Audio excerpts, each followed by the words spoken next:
Good morning, everybody. Happy to see you here today. It is 9 o'clock. Our workshop will begin at 9:30, so I'm happy to have you logged in. I'm going to put a screen up with some just information about the Zoom webinar room itself so that you can be aware of some things. It is going to ask you to go to your control panel where you see the Q&A section and type your first and last name. We've been having some trouble with people's screen name not matching their attendance name. So if you could click on the Q&A and just type your first and last name, that way I'm the only one that can see it, so it can stay private to you. But there'll be instructions about that on the screen. I see a couple people doing it. Please remember this is a Zoom webinar room, so you're not really able to see or hear each other, but you will be able to see and hear Angela, our presenter, and you should be able to see and hear me right now as well. What other things? Oh, please make sure that you have something to draw or write with. Angela has a few of the reflection activities for you guys, and so she wants you to have some ideally blank paper, but lined paper is fine, and then something again to draw or write with. All right, I'm gonna put myself on mute and stop my video, go grab my morning coffee, and again, once you type your name into that Q&A box, that your first and last name, you're free to do whatever until 9:30 as well.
What are you waiting for?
Okay, everyone, welcome again.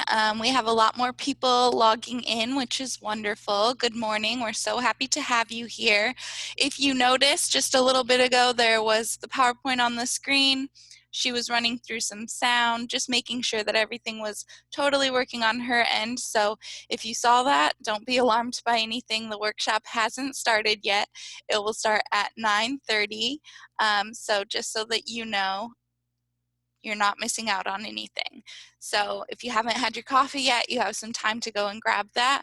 I was just telling people that logged on slightly earlier, we have found that it is a little bit difficult for people to have their screen name be matching what their actual name is. If this isn't the first time they've been using Zoom, sometimes the screen names don't align with what you've registered as. So there is a Q&A section that should be on your panel, which is usually located at the bottom of your screen, but it also might be at the top of your screen. If you could just type your first and last name in there if you haven't done so already. Right now it's looking like only about half of people have done that. So if you could do that, it helps me take attendance, make sure that I know who is here today so that you can get credit for this, and that I'm just aligning your screen names with whom you actually are, just in case. So if you could just do that for me. Additionally, there's some instructions on the screen. You're going to notice if you have been to a Zoom meeting before, this looks a little bit different. That's because this is a Zoom webinar, and so therefore you're not able to see or hear each other, but you can see and hear the presenter, so that will not be a problem for you. You're just not going to be able to see and hear each other like you might be used to if you've been in a meeting. The reason this is the case is because we have a lot of people on with us today, which we're very grateful for, that we can connect in this way. But due to just Zoom licensing and how it works, we have to use a webinar room instead. So that is why that looks a little bit different for you. You can chat in the chat box. If your chat drop-down box says all panelists, it will just go to me and Dr. Searcy.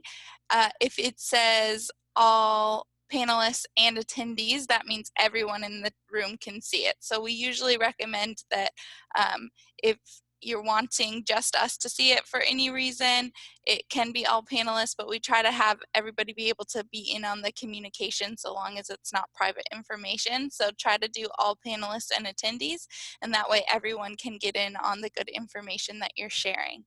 I'm going to come back on. I'm going to turn my video off and my sound off, and I'm going to come back on in about 10 minutes and do announcements. So if you need anything in the meantime, you can type it in the chat box and I'll keep an eye out for it. But remember to share your name in the question and answer section, please, so that I have it.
Hello. Okay. Hello. Hello. Hello. Hello.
Okay, good morning, everybody. I am Monique Hovinga. I am the Early Childhood Resource Specialist with StarNet Region 5. I'm quickly going to type in the chat box that I am doing announcements and that you should be able to hear me.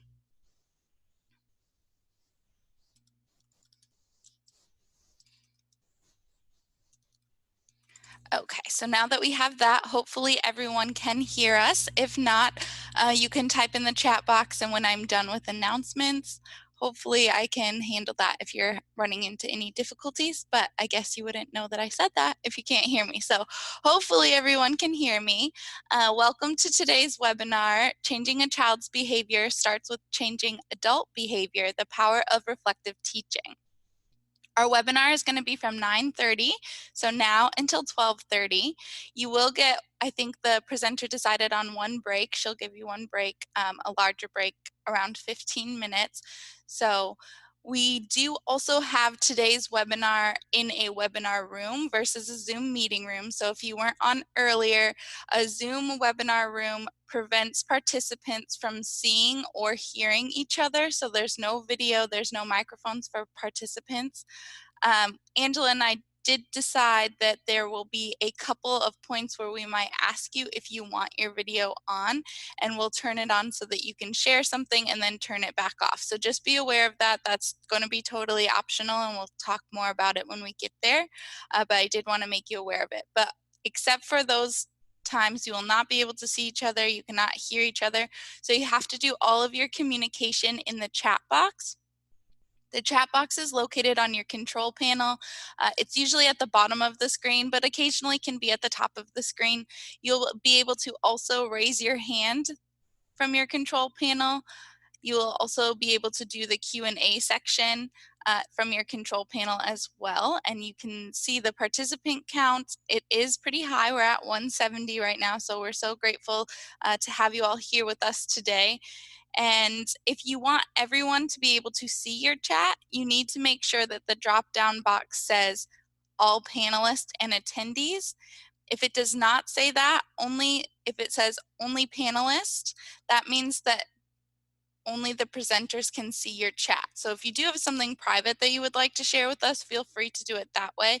But we do hope that you guys can share things with each other and learn from each other. So for the most part, hopefully your chat will have all panelists and attendees, and you can share this information with everyone because we're here to learn from each other today.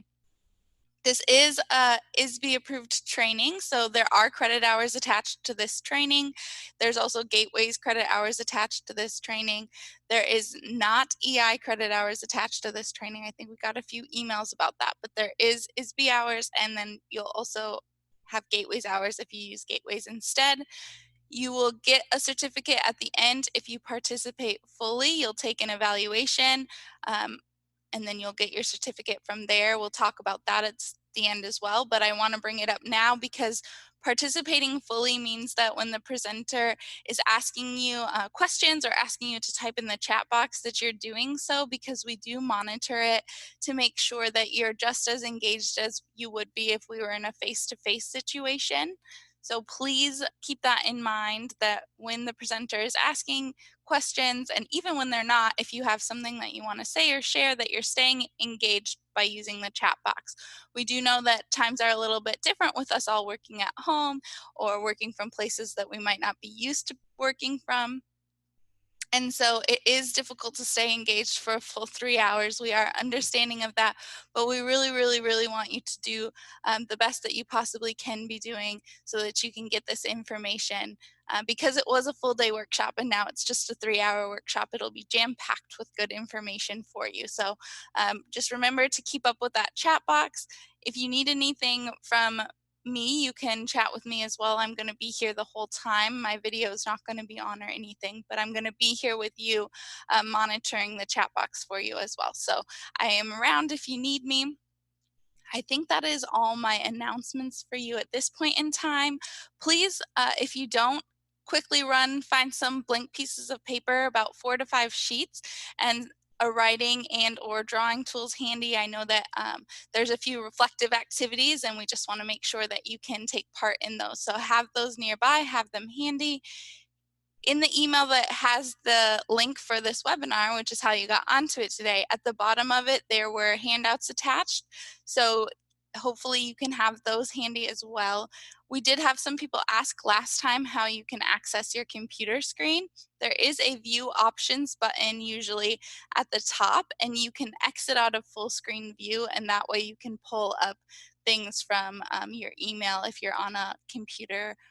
If you're on your phone, I'm not exactly sure. You probably have to jump from the app to the screen, which might get a little bit difficult, but we will just do the best with what we have. But just as an FYI, if she brings up any types of handouts that you're not sure how to access, that would be how you access them.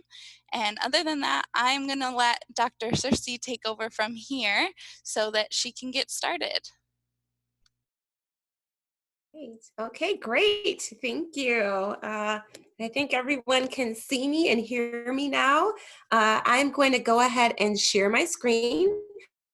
Good morning to everybody. Let's see, we will stop. Okay, let me just try to, I think I'm gonna share. Let's see. I'm just thinking about how to share my screen right now and getting that up for you. And now I think I can go ahead and do that. Thank you so much, Monique. You're awesome. Let me just make sure that it is here. Okay, and I think everyone should be able to see my screen right now. Definitely type in the chat box if you cannot see my screen here. And let me make sure that I'm trying to make sure that my chat box is actually up so I can see. And let's see, chat. Okay, and I think I can kind of move that out of the way. And I hope that I'm just adjusting my screen, everyone. Good morning. I see people saying that they can see my screen, making sure that there's nothing blocking. I have the chat box up just so I can see, and I see folks now saying that they can see my screen. Let me know if you can hear me clearly. I hope that you can. So definitely chat in. If you, I see some people saying blurry, but we'll see as we go through. The, the I'm not chat sure if that has. box is on the screen, but it is where you see it at. So right now, people might be seeing like a gray box on her Oh, screen, and that's just pulled over to the side. You'll notice that it's over just like part of the PowerPoint. So anywhere you can see it on your screen, we see it as a gray box. So that might be what they're talking about. But oh, just so as should I exit out of that chat to make it it'll small or probably, maybe if you can make okay, it any smaller, or if you just put it down, I will do my very best to monitor it. But or if you okay, just keep pulling it up throughout, just so that everyone is aware, that is what's happening when you see that box on the okay. screen. Okay, actually, I'll just push it down so I can make things easy for everyone to see. And thank you, Monique. And we'll kind of go ahead, get started. And yeah, it's a lot of technical things, but I think we'll hang in there throughout our 3 hours together. Welcome to Changing a Child's Behavior Starts with Changing Adult Behavior, the Power of Reflective Teaching. I am so happy that you're here with me today. You all have all of my contact information in the handouts. Now, if you didn't receive something, I think you received everything. Monique would be the person to ask about that.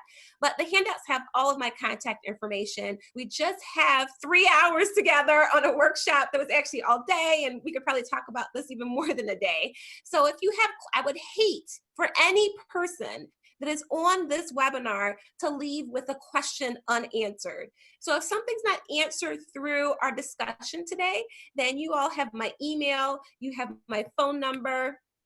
Let me actually advance my slide here. On this slide, you actually have my cell phone. So feel free to call me, to text me. I try to go to bed about 9. So, definitely do not, we are friends going forward. If we're not friends already, we are going to be by the end of this webinar. So please, please do not say, oh, I didn't get this answered, because you are more than welcome to call me after, email me, text me, find out more information after the webinar. And I'm very excited that you all are here this morning. Just a little bit about me so you can decide if you want to listen for the next 3 hours. I began as a teacher in 19 90.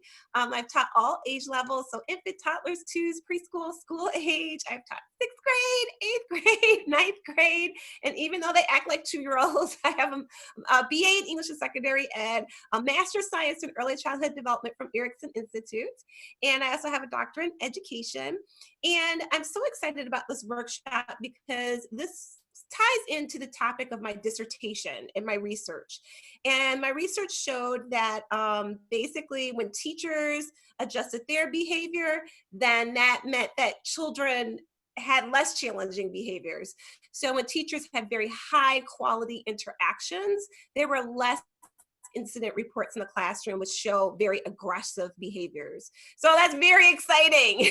So this whole workshop is reflecting on us to think about how empowering that is.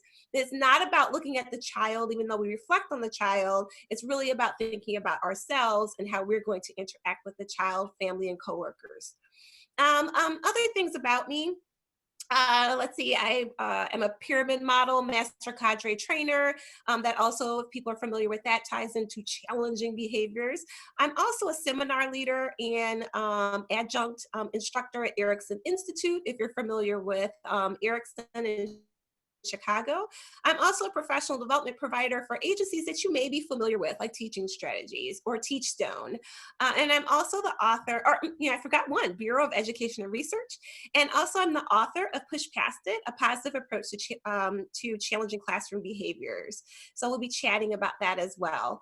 Another piece that may come up throughout the training is another important credential is that I'm a mom. Me and my husband have 4 children ages 24 to 14. I hope that they'll stay quiet throughout, throughout this entire webinar that we have together. Okay, this is my website. So if you want to find more about Simple Solutions Educational Services, that is, my professional development company, and we have a team of consultants and trainers that travel throughout the country. So that's really exciting, and definitely feel free to connect. Also, I do have a YouTube channel. On my YouTube channel, I have some reflective videos and some I'll show today. And I also just have tools for you. So I just made a new playlist for resources for COVID-19 for educators and for parents, which has tons of activities and ideas and how to explain our current situation to young children. So I hope that you have free resources after the workshop. And I have tons of tools that I'm going to be sharing with you today. All right. I'm probably the only presenter that doesn't mind if you're on your phone. So feel free that if you're, on Facebook or on Twitter or LinkedIn, tag me. So Simple Solutions, just hashtag. And hopefully that we'll be friends going forward. My personal Facebook page is full. I think you have a limit on how many friends you can have, and I think I have a lot. But Simple Solutions Educational Services page, you can follow that. You can follow my personal page, as well as Twitter, LinkedIn. I hope that we are definitely going to be friends going forward. All right. There's some tools that you can download for free. So I shared plenty of tools with you via that email.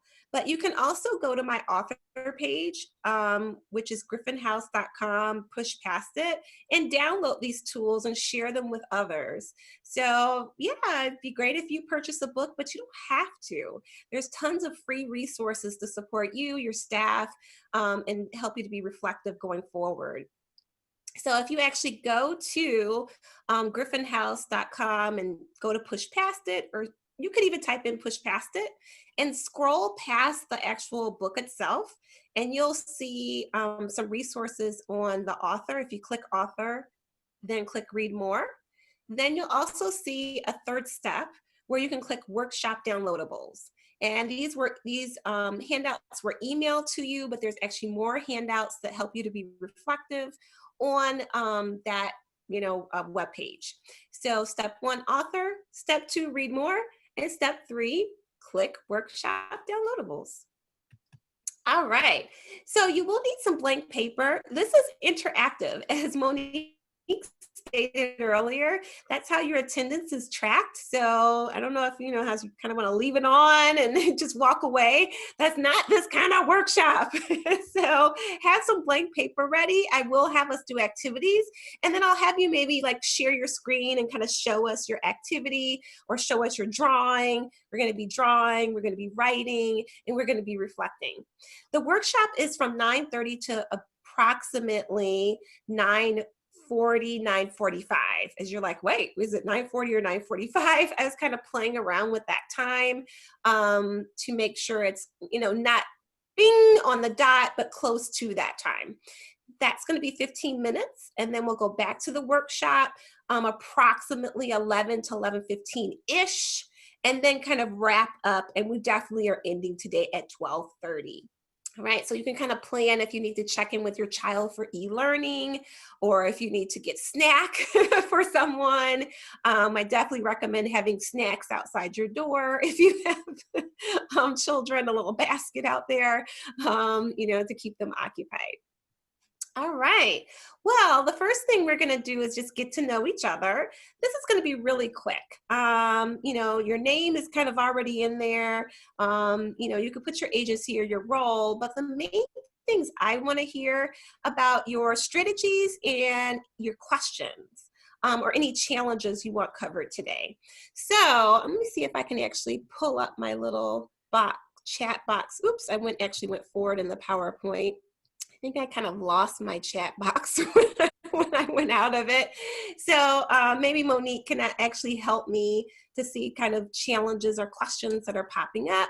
But go ahead and you can say your name, but the key thing is just what are your strategies, questions, or challenges? And I'm just going to give a few minutes for you to chat in. Let's see if I can. Yeah, I'm not sure how to pull in, so I'll just give a few minutes for folks to chat and type here, and I just don't want that chat box to cover the screen, so don't want that to change there, and where people can't see anything. If you want to try to pull it up and then maybe just move it over the picture that's on the screen for right now. Okay, let's see. I think I have to escape. Oh, let's see. I don't know what I just did. All right. I think I just stopped sharing my screen, so sorry about that. I may actually, Monique, do you mind just kind of sharing the pertinent kind of questions that come up? Is that okay? Yeah, that's totally fine. There Okay. are a lot of people, so stuff is coming in really fast. Okay. All right. And I think everyone can see my screen again. Yeah, we can see And it. okay, good. So And I'm seeing things like getting staff to change their behavior to reduce some tension in the room is a challenge. uh-huh. Listening to Yeah. children's questions, being very intentional. Okay. That's a strategy that I feel that is probably being used. Let's see. Okay. How to drive home the message to colleagues that oftentimes children's behavior is a reflection of the environment and adult interactions. Oh, nice. Nice. Oh, good stuff. All right. I love hearing this. Well, we're going to keep chatting in, keep going, keep chatting in your questions or challenges, any kind of strategies that you're thinking of. I'm so happy that so many people are on our webinar today. And Monique is what she's going to do. I love hearing that kind of way to kind of get me thinking about how to approach our time together. Keep chatting those in. And what we're going to do is we're going to pause at certain times throughout the webinar. And then we're going to just, Monique will just kind of share those questions out. She's kind of keeping track of them for me. And then we're just kind of answer questions as we go. Definitely if there's something really pertinent that Monique will kind of jump in and kind of share, oh, Angela, you gotta answer this. All right. So the key thing is, as we rush, I'm sure we're all wanting to get back to normal. And, yeah, I definitely am as well. But thinking about using this time to consider which parts of normal we want to rush back to. And definitely if you're trying to help colleagues to think about how to be reflective, the first thing is to model it. That's it. That's the biggest thing. That speaks volumes. So if you are asking reflective questions like, well, tell me about how you're feeling about that. Tell me more about why you think what you think. That's one of the biggest things that I think will help others to be reflective, is for you to be reflective. So mirroring back teaching and learning throughout this entire time. And if you can think that way, then that's really going to make the huge change. So just quickly, my dissertation, as I stated earlier, was about teacher change, adult change, and how that resulted in less incident reports. I actually used the class assessment with programs throughout the Chicagoland area, city and suburbs. And when we looked at class scores that had high emotional support and high classroom organization, they had less incident reports, which is so empowering. I shared that research at NACCE. I also shared it at National Black Child Development Institute. I shared it at, NACCE has a PLI, Professional, I think, Learning Institute. I've shared it at many different conferences, nationally as well as locally. And I'm hoping that that really gets us thinking about how to deal with challenging behaviors and making that huge change. From all of this research, developed my book, Push Past It. So you may be familiar with that.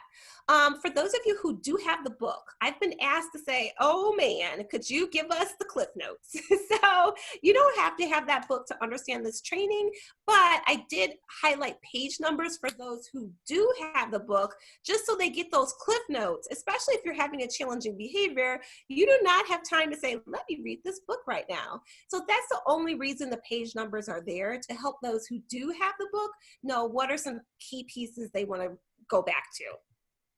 All right, so as we talk about reflection, yes, that is me. We're gonna start with you, actually. This is me at 5. And why are we starting with my butterfly collar from when I was 5 years old? Well, basically, Gary Howard states that knowing your students begin with knowing yourself. And I'm going to read a quote from his book, We Can't Teach What We Don't Know.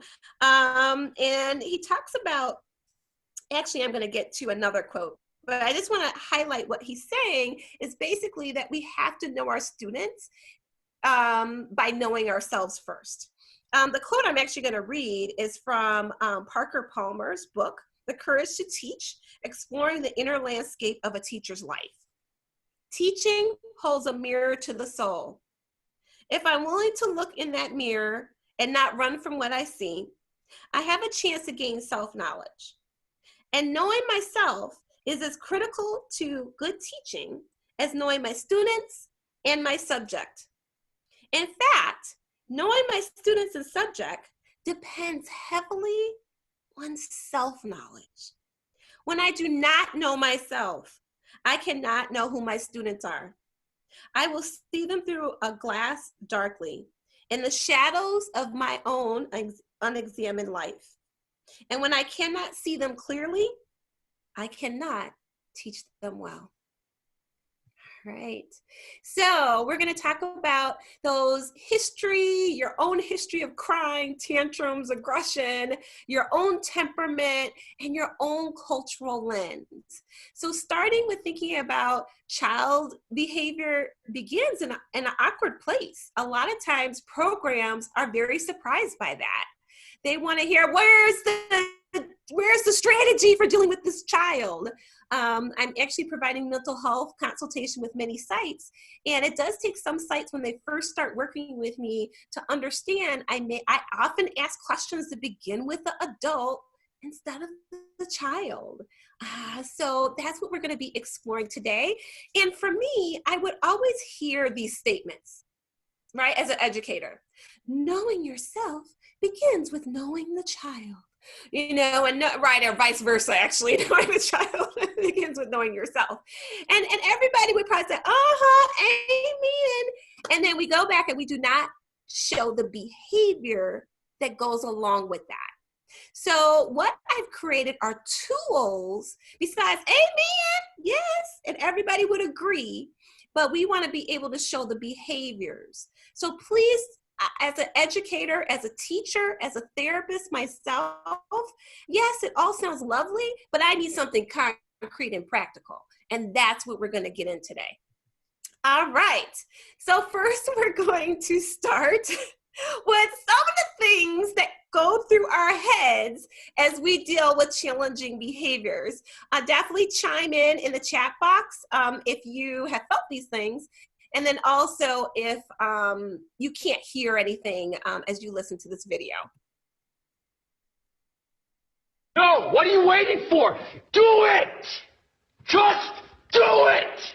Hey, you shut your face! You want my head to explode? What do you want? What do you want? Are you not entertained? Are you not entertained? You serious?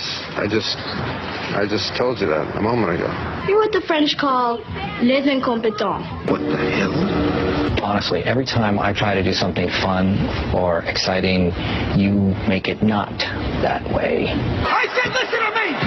I will not be ignored! What is that smell? Look what you did, you little jerk! Don't make me destroy you. You get nothing. You lose. I just want you to know I hate you. No time! There's never any time! I gotta pay. All right. So raise your hand if you've been there. Chat in the chat box. Give me an amen. And I see participants. I can actually see you guys raising your hands right now, which is awesome. I can't see that. So yes, we've all been there. Hands are popping up left and right. So now type in the chat box your frustrating thoughts about children. Go ahead and type them in. I can't believe I've said this direction 100 times. I can't, what are you're gonna eat that?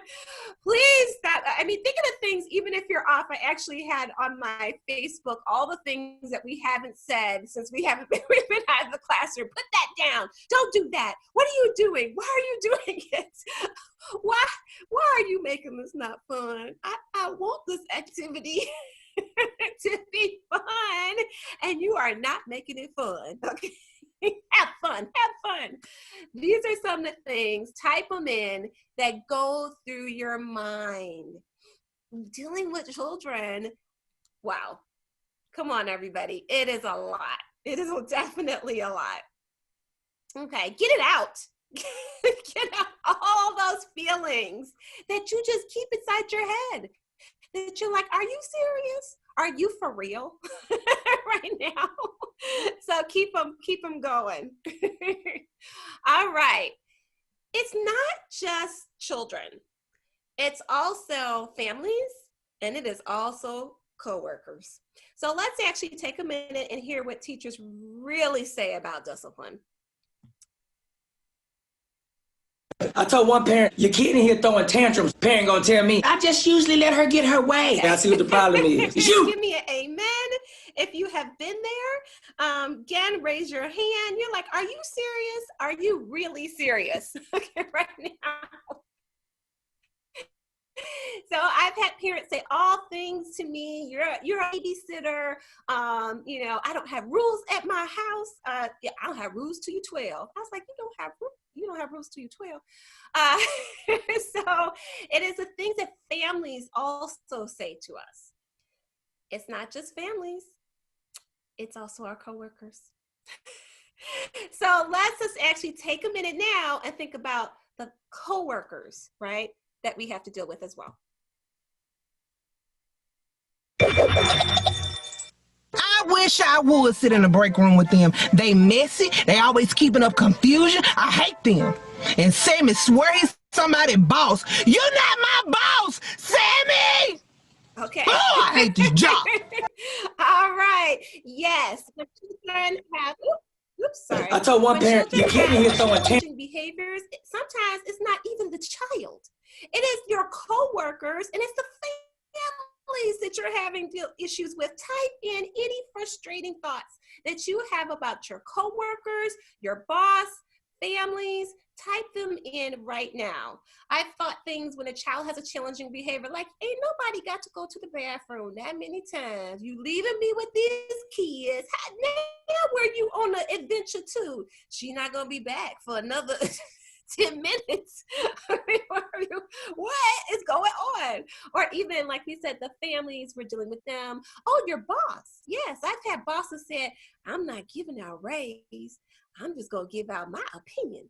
So get excited.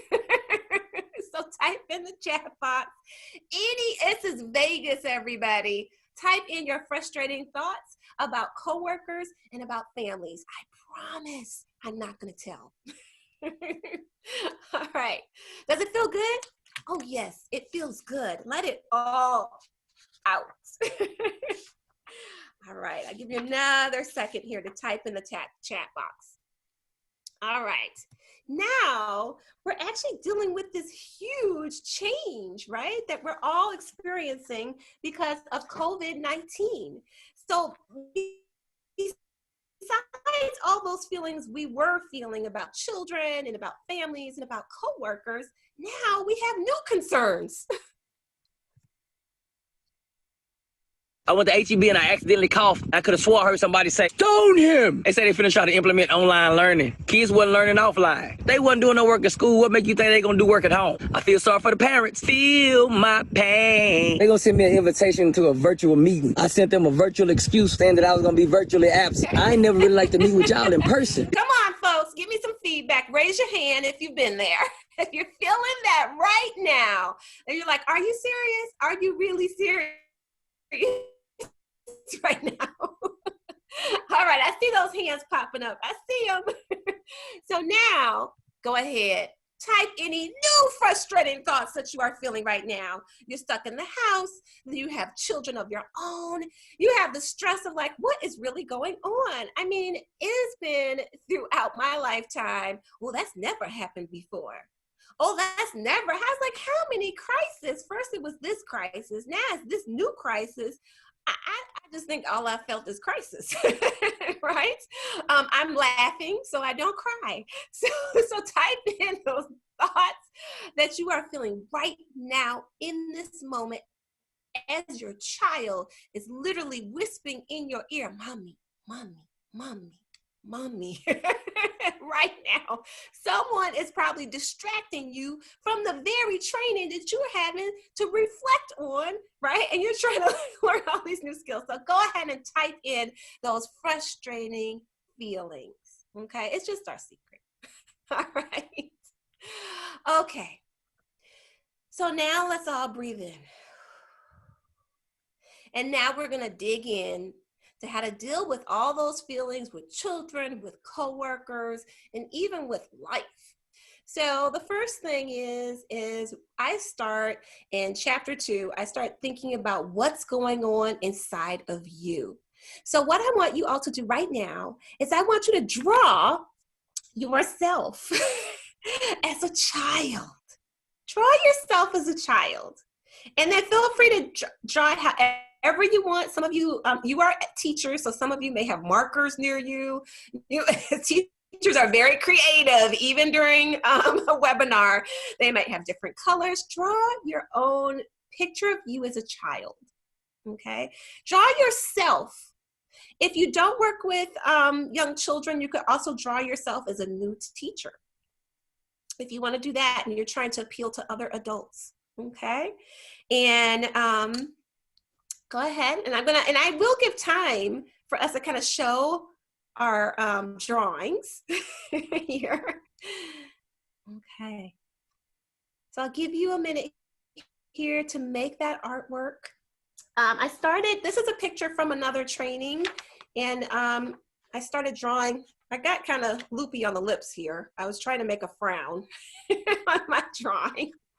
So let's take a minute here, and let me give you some time For those who are still drawing, oops, actually I want to What gets triggered in you is your unhealed material. I want to pause Ayana for a minute here. All right. And in addition to drawing your picture, some of you are like, draw, and it can look like anything you wish. I want you to think about yourself as a child. I know some people work with adults and they may be drawing themselves as a new teacher, and that's also appropriate as well. But what are your family's views about physical and verbal aggression? So you can start writing, you start drawing. Do you have memories of how your caregivers responded to you when you displayed PVA as physical or verbal aggression? I remember a moment when I don't know how maybe it was 8, I think, or something in there. And I was doing math problems with my father. And I just remember I was so frustrated. I just had an all out, lay in the floor, roll around on the ground tantrum. And I was literally thinking, I at 8 in my home, you just too big for that, you know? So I just really remember just having an all out roll on the ground, kick my feet. And I just remember my father letting me do that. And he didn't tell me to stop. This man just sat there. He just sat there.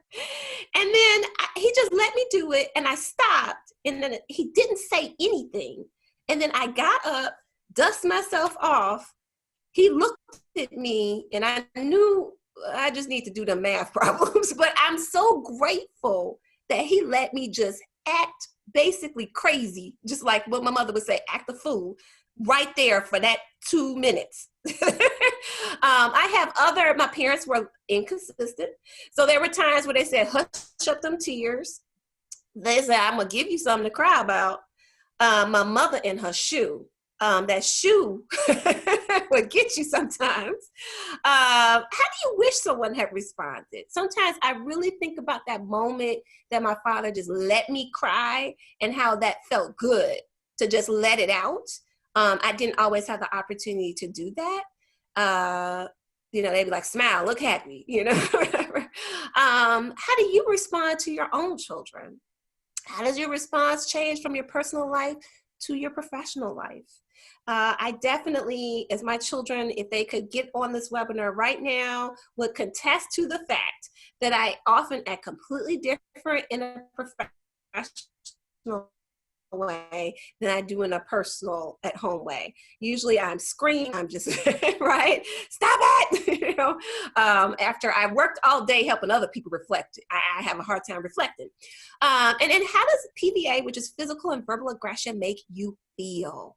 You could type in the chat box. If you have those Crayolas out, you can draw, you can write.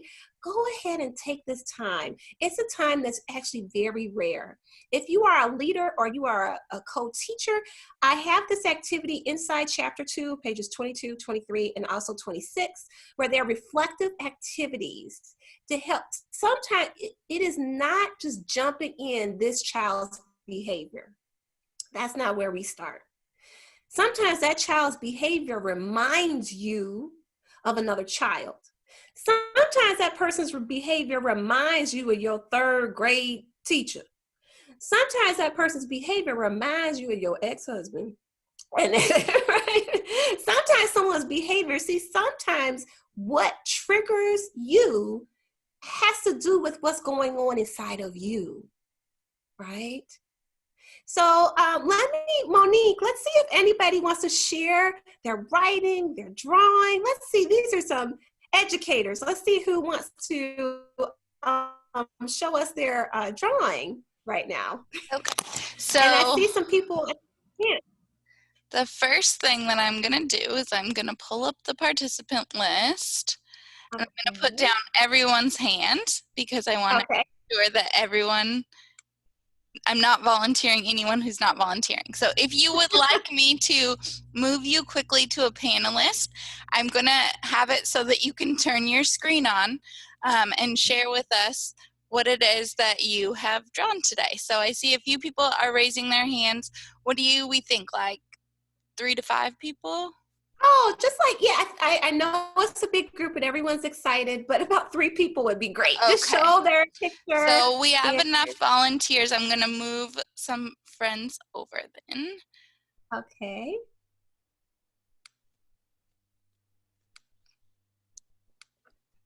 Okay, and I want to see them. Let me see if I can actually minimize my screen here so I can actually see this lovely artwork here. All right, so I have Brandy and Pamela, and then V Walls. I'm not sure what their first name is because I'm not looking through where they told me their full names, but you guys should be able to turn your videos on.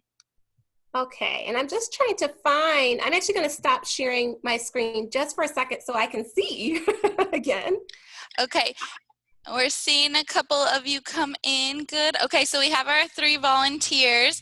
You're all currently on mute, so you're going to have to kind of one at a time decide who's going to go first. What if we go in order? So what if V Walls goes first? Great. Hello, I'm Veronica. I don't know if you can see it. Oh, okay. Oh, we can, Veronica. You drew it it's lovely. You have some great art skills.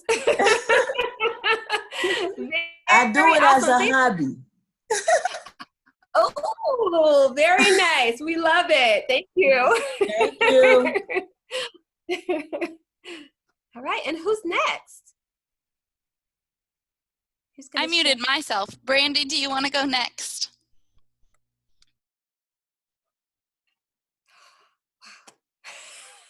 I love it. Hear Brandy. I see her talking. Oh, I didn't hear her. Did you hear her? I love it. She's an artist. We have some talent amongst this group. It's very lovely. I love that. Excellent. I didn't know why I couldn't hear her, but I definitely see her gorgeous art. Thank you, Brandy. And then Pamela. All right. All right, so that's mine. Oh my goodness, I love it. It's got the color. It's got the oh my gosh, you guys, everybody, let us give them a round of applause that's going on here in Snaps. They did excellent. I know everyone else did some wonderful drawings, and I'm gonna thank you for doing that. And we're gonna have more time where we kind of jump in and share a little bit. I'm gonna share my screen again and kind of get back into our PowerPoint. And I hope, let me just make it a big, there we go. So we kind of looked at our drawings. What gets triggered in you is your unhealed material. I'm gonna actually start this video from the beginning. So this video is such a great one from Ayala Van Zandt that talks about exactly what we're trying to explore here. Let's start it from the beginning. What gets triggered in you is your unhealed material. It doesn't matter what anybody else does. What comes up for you, how you feel about it, what you think about it, that's your unhealed stuff. So when somebody does something that upsets you, instead of going after them because you're upset, it's okay, what is this really about? Okay, all right. So raise your hand if you're like, okay, I'm getting it. I understand. That makes sense to me. I see some folks. So what is it? We talk about secondary trauma. What is it triggering in you? Something that happened in your life? Sometimes it makes us feel uncomfortable because when we had challenging behaviors, people made us feel uncomfortable. And so it brings up those uncomfortable feelings that often we have not processed as adults. And then we boil over when a 2-year-old tells you no. Or you boil over. I remember talking about a challenging behavior. And I was working with a teacher. And I was giving her suggestions. And she was looking at me like, as I was giving suggestions. And then when I was giving her those suggestions and she was not being responsive, I didn't take it personal. It had nothing to do with me. And what I asked her at that time is that this must be hard for you for all that you have going on. And she cried. And there the tears came. And then she told me that she had a family member that was ill. Then she told me about what was going on in her life. Why she couldn't deal with that challenge had to do with what was going on with her. And so the key thing is, don't take it personal. It's not about you. If you don't like that parent who's a busybody, or you don't like that parent who, for example, doesn't have rules, that's something that's happening to you. That doesn't have anything to do with them. So now we're going to do another drawing activity, and then take out your paper. And then on the top of, so culture has been described as an iceberg. And what it means is that what's on the surface, like how do you respond to crying or physical aggression or verbal aggression, write that on the top. So draw your iceberg, right? Because the iceberg, you just see a little bit on the surface, right? So think about what's on the surface, okay, of the iceberg.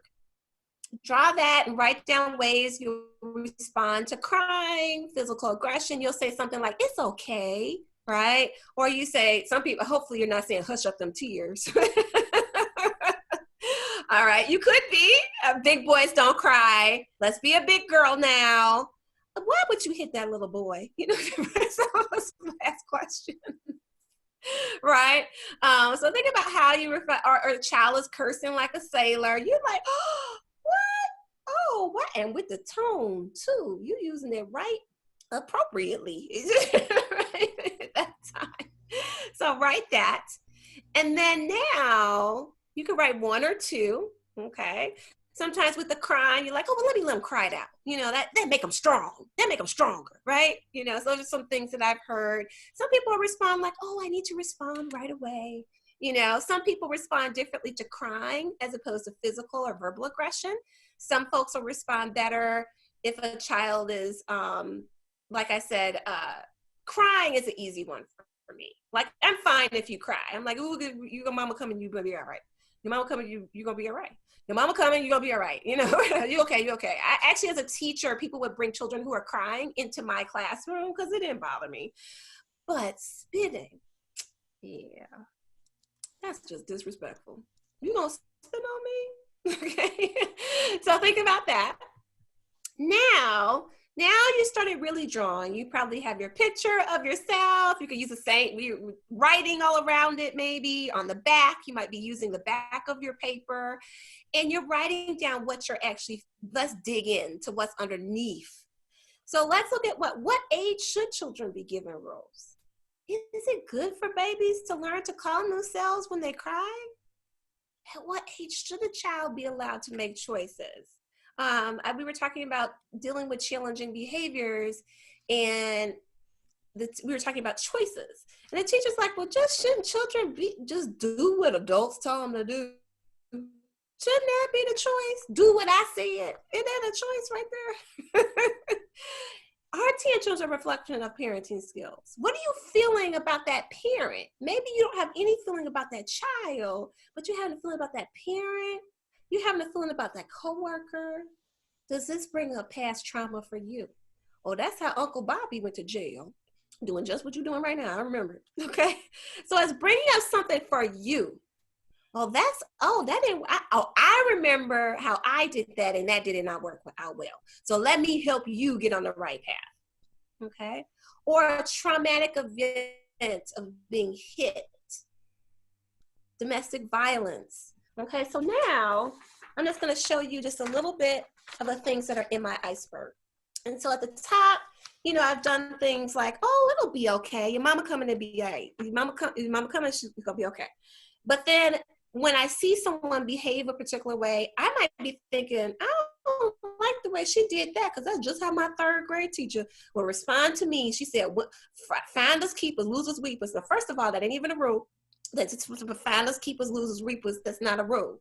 My third grade teacher said that when I lost something I had, that was ridiculous. So we have a lot that's going on underneath. Now that's how Uncle Bobby went to jail.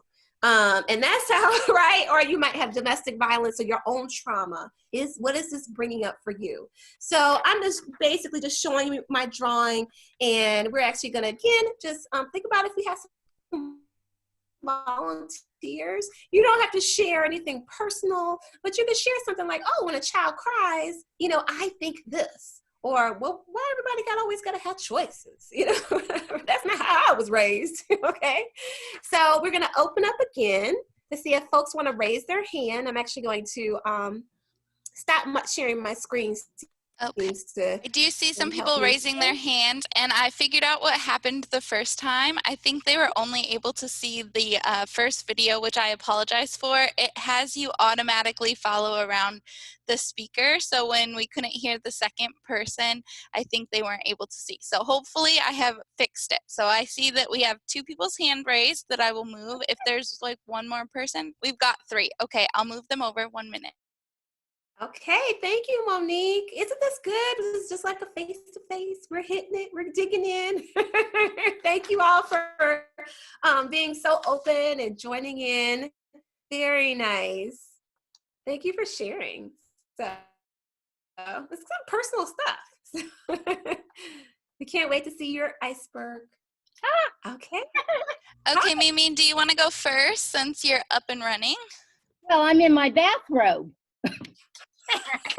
Well, I didn't, you know, I said, oh, here it is, it's working, good.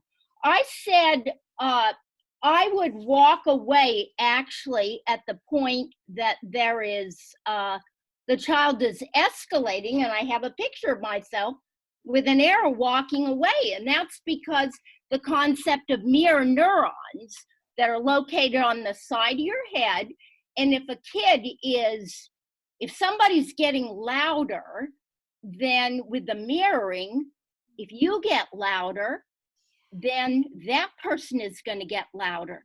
But if that child is calm, you're going to get calm. Nice. And mirror neurons also have to do with empathy. Yes. And so if you're interact with them, when they're screaming and tantruming and blah, blah, blah, and you're getting all out of control and yelling and blah, blah, stop and, you know, blah, blah, blah, guess what they're going to do? Mm-hmm.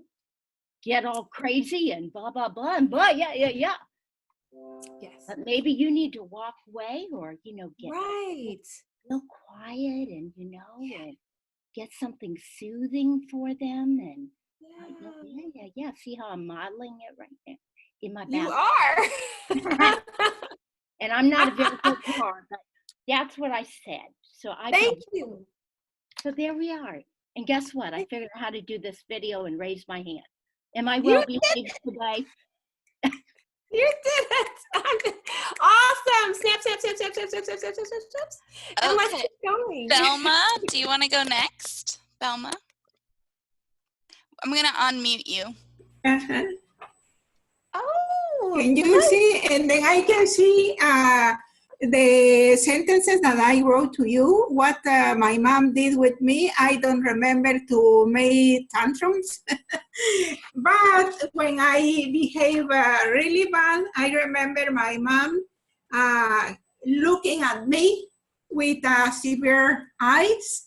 And then if I did not behave good, then my mom pulled my hair, and then I saw her and I was leaving. Yeah. Oh, but yeah, I always smile when I run off of my mouth. My mom, I always think, oh, sun is outside. Oh, I see the sun. Yeah. I love that. Thank you. Thank you so much. And you are quite the artist, actually. So thank you. Come on, everybody. Let's give her a firecracker. Good work. Thank you for sharing. Hi, Angela. Hey. All right. It depends on which child I'm working with from my iceberg, because there's children that I can say, do you need a hug? Or absolutely not, because there's some children that are just like, okay, no, we're not doing that. And then there's some children, they're not a cheeseburger if they decide to try to bite somebody. Okay. And so And then what happened now is sometimes my usual go-to. Like, what happened now? Because it just depends on which child. Right, exactly. What is it? Yeah, what is happening now? Like, okay. And it depends, because I do see in the chat there's some things popping up where some people are like, oh, depending on what their special need is, because sometimes that comes up and it just happens to be where it's like, okay, what happened now? Or do you need a hug? Yes. It just depends on the child that you have every day. Yes. Oh my gosh, that you bring up such good points. It's so good to see all my familiar faces. Let's give what cheer do we need to give? Let's give a snap. Let's give a crackle. Let's give a pop. So thank you, ladies. That was awesome that you were able to share. And I'm actually going to go back to sharing my, let's see. I'm going to stop their videos and their microphones, and then it's going to send you back to being an attendee. So just don't be alarmed with whatever it tells you, okay? Not you, Angela. You're going to. Okay. I'm still the presenter. Good. So let's dig in. And I saw comments that were coming in the chat. And thank you, everybody, for being so engaged and so interactive here. Is that what we have to think about is, what does this bring up for us? And how are we responding to it? What is our background? What does this mean for us as we look at a child? And so often we start with behavior planning with the child, and we start with the family, but really thinking about what it means for you. If that family doesn't have rules, how do you feel with that discomfort? You're gonna have rules, as I did, but how are you handling that discomfort that brings up for you? And the worry and the anxiousness, come on everybody, right? You have, right, raise your hand. You feel anxious, you feel worried, you feel concerned about that child and what that may bring up for them. And so it's really not about necessarily making that parent have rules. Ooh, we're going to talk more about that. It's really about handling your discomfort and being able to support. So let's dig into some more tools. These are, first we start with just this reflection, okay? Then now I want to get in, before we get into our break time, because this is like the, what people are waiting for, is the miss and misbehavior is what I call it. Right? What's the miss? What are we missing when there's a misbehavior? And so we also have to look in ourselves and what that feeling has for us, our cultural background, right? Our relationships, not just in our relationships with our parents, but also if we have children, what that brings up for us, our coworkers, what that brings up, past people that we know in our lives are like, oh, I know she just like Mary, or something, and what that means in our collaboration with them. But also we're looking at the child. We're not looking at the child. So I talk about how we look at the inside of the child to know how to care for them. So every child has care instructions. Those of you who have read my book, I use an analogy of this is just like doing your laundry, girl. So, boy, whoever's out there, it's just like laundry. So one of the things you do before you kind of clean up that mess, because challenging behavior is a mess, you have to look at the care instructions. And so pull out for me, you have a meaning-making machine chart, which is a behavior plan for a child. So first, do that work of looking at yourself. Then we're going to look at the child, okay? We're also going to look at the parents. So we're going to dig in here. So let me explain this form as you look through it or pull it up on your computer. This is a free download that is on my author page. It's also in the index of my book, but you guys also got a copy today. And the first thing is, I usually start when I use the form is actually the behavior. When I work and do mental health consultant antecedent, let me tell you what this little boy did. So first I start with the behavior. You kind of do a description of what the behavior is that you're actually seeing. Okay, the hitting, the crying, the cursing, the biting, the spitting. All right, can we write that list, right? Then you notice there's a little, in tiny, tiny letters, it says, what are you going to deal with that's the most challenging for you? As I mentioned before, there's certain behaviors that kind of trigger me more than others. So for an example, crying, I kind of dealt with that better. But then when it came to spinning, I had a harder time. Or just like Gloria was saying, that she was like, well, it depends on the child, my relationship with that child, and our history and our background. Also, you want to know how often the behavior happens. So you want to get some kind of understanding, is this happening all the time? We'll talk about self-reflection, and sometimes we have a perception that's not actually the reality. And so as an objective observer, as a mental health consultant, I come in and say, well, how often? All the time. Well, where's your data that talks about that? Well, girl, I don't have no data, but, right? So you want to keep some kind of record. And I have tons of forms and tools about collecting that data in my book, on my website. You can email me if you're like, oh, how do I get these forms? The pyramid model. A lot of you are familiar with that, where you can just download free forms. The miss, sometimes we just miss the strength. I think that I have not seen many challenging behavior forms that look at the strength of the child and the family.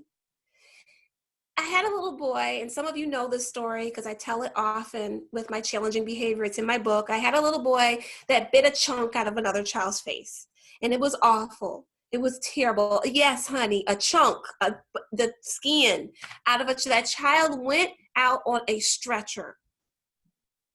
And I felt so many feelings and anger and frustration that we talked about before. I was like, this little boy, I ain't never seen nobody act like this. This little serial killer is biting up kids. The kids going on in the stretcher.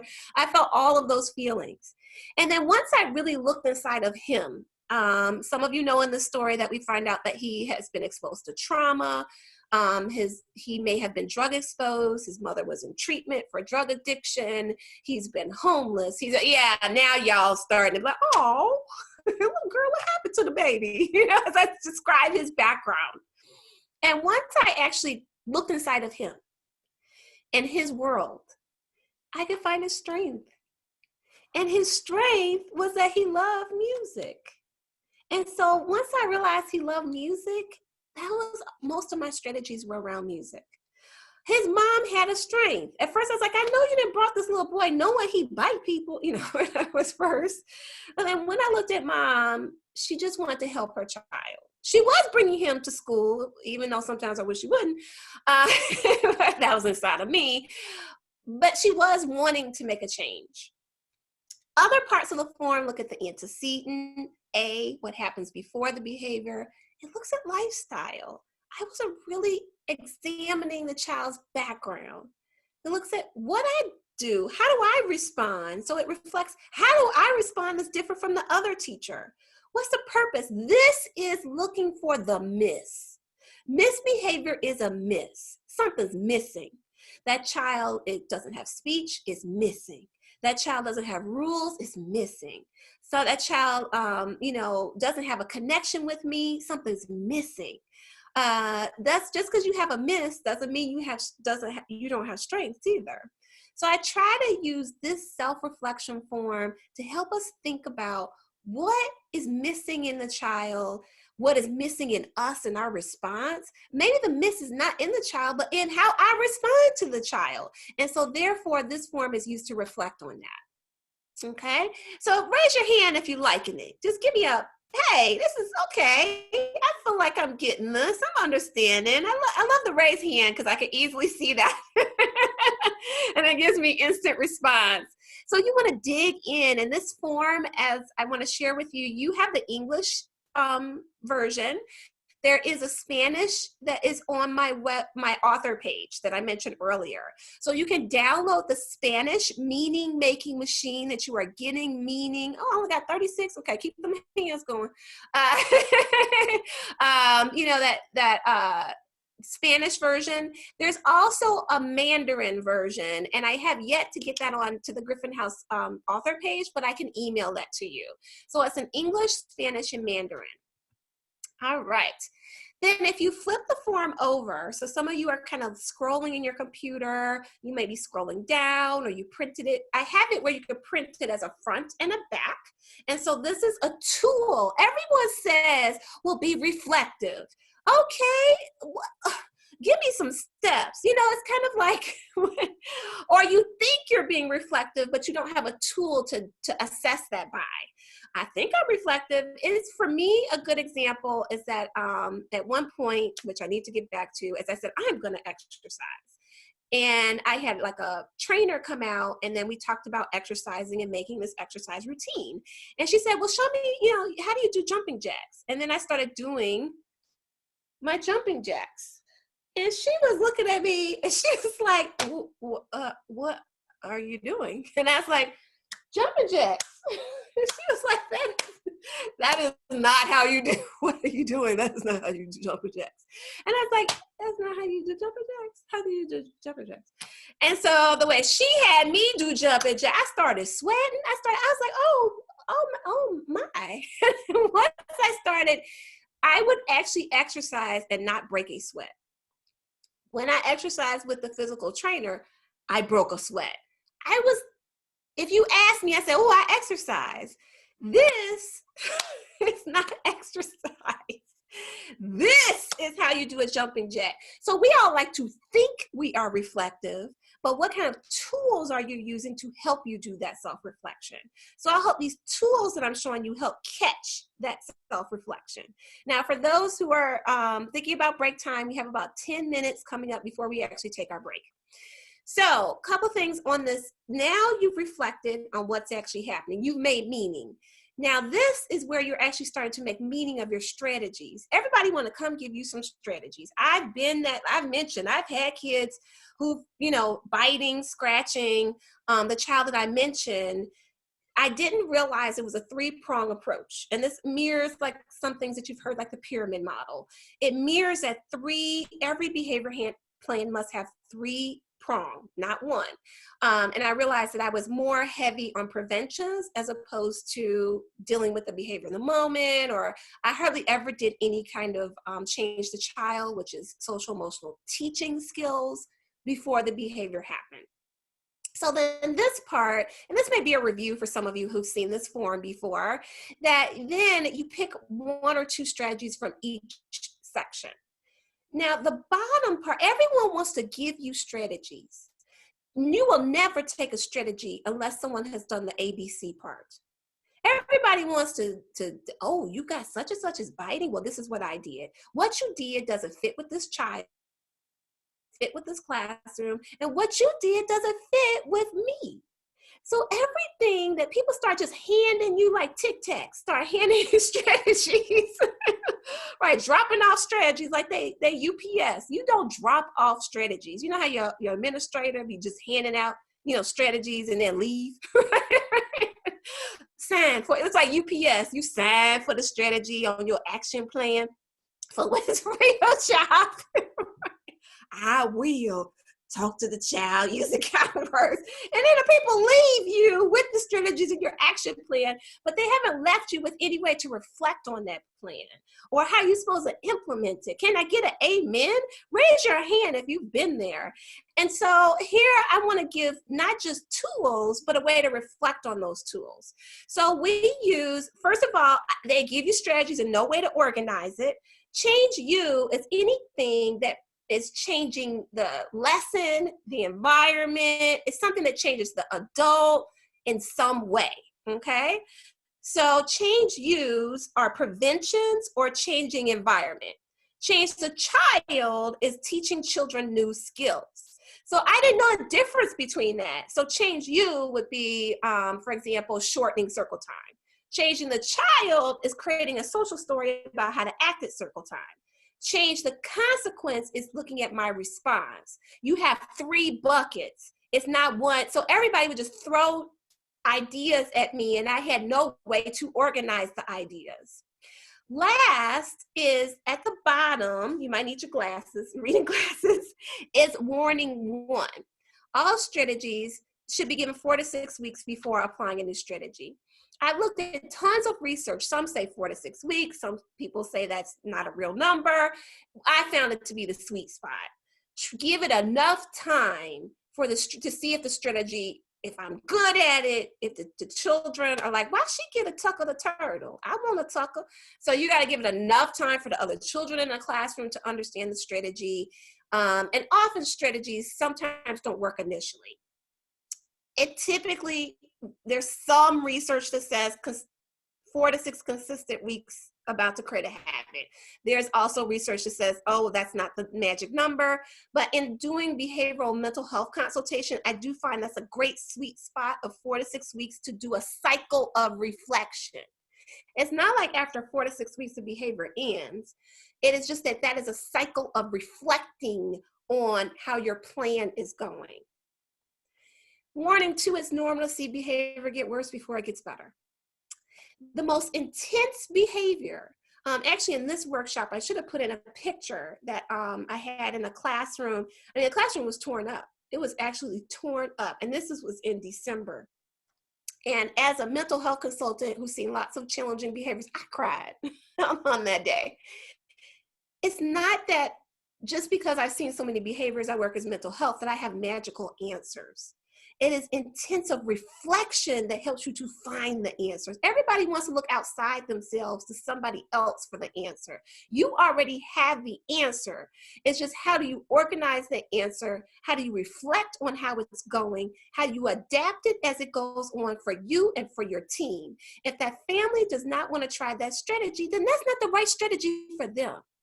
If that teacher does not want to try that strategy, then we got 20 other strategies that might hit that same point that fits with that teacher.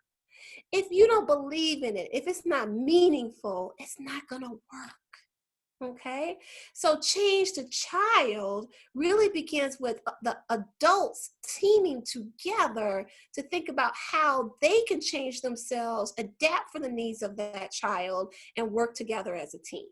And being a team does not always mean doing the same thing. All right. So we're about to head to our break. And before we get to a break time, I just need some chat, right? I just really need for us now to take a few minutes, and then we'll start this now, and then we'll come back to this after our break of just questions. What is sticking out to you right now? Chat in the chat box. And to pull up my chat box, I'm actually going to just stop my share just for a second here and just kind of take a glance myself and see. I see flexibility and adaptability. Yeah, we need the team, okay? What works for the teacher in the class, and it changes each year. So I love what I see here. Getting the team on board does not mean everybody's doing the exact same thing. Let it go. It means that everybody's doing something meaningful. So more about that after break. I see that question, Alexandria, is that a team approach means that everybody, you know, like a jazz band, everybody got a solo. Everybody, right? We improv, right? So it really means a shared decision. If it's shared, then it's some. When people say on board, does that on board really mean do it my way? Come on, let's reflect on that. On board means a shared decision. Let's see. What if the team is just giving? I heard something, giving in. Let me go. The team has to have communication, and the communication begins with listening. Sometimes, again, we think that communication means listen to me. I like it when that happens, but communication is not you talking. Communication is as much as you listening. So I'm hearing something here. I am seeing some questions. So I think at the break time, I'll really be able to look at these questions and come back with some meaningful strategies. We are going to talk about if strategies don't work. I do have that handout. You guys got to get that handout out. We are going to go through that. Work it. Communication. Then what do we do when they don't have communication? Is two-way. So if someone's not listening to you, need to stop talking. That's what you feel like you're saying something and someone's not listening. Sometimes listening translates into doing what I want, and that's not always the case. let's see, I'm just looking here. What are your thoughts about people being at different levels? Children will be at different levels. Teachers will be at different levels. That's why I created these frameworks. We're not just gonna talk it, we're gonna walk it. So we're actually gonna use frameworks that I've given to support the reflection. And I'm not giving you something that I haven't tried. These are reflection tools that teachers are like, oh snap. So I've had great success. Even that behavior plan that I showed you has been a work in progress since 2004. That behavior, some of you have like, oh, I went to Angela's workshop. If you went to my workshop last year, then you're behind on a new workshop because I've already changed it. I adapted that form over time from 2004 to yesterday, okay? I just did the Mandarin version, presented that at NACI in November. So that's what I'm saying. Reflection is ongoing and consistent. Keep chatting in those questions. What we're actually going to do right now is that we're going to take that 15-minute break from 10:45 to 11 o'clock. Chat in those questions, chat in that like, girl, are you serious? Tap in that skepticism. I want to hear it from you. I'm going to be looking over that at break, and then we're going to come back at 11 o'clock, everyone. Let's see. I know we're going to put up a timer, so Monique will probably set the timer up for the 15 minutes. Go ahead and check on the kids, all that good stuff. Thank you, everyone. Oh, thank you, Monique. Perfect.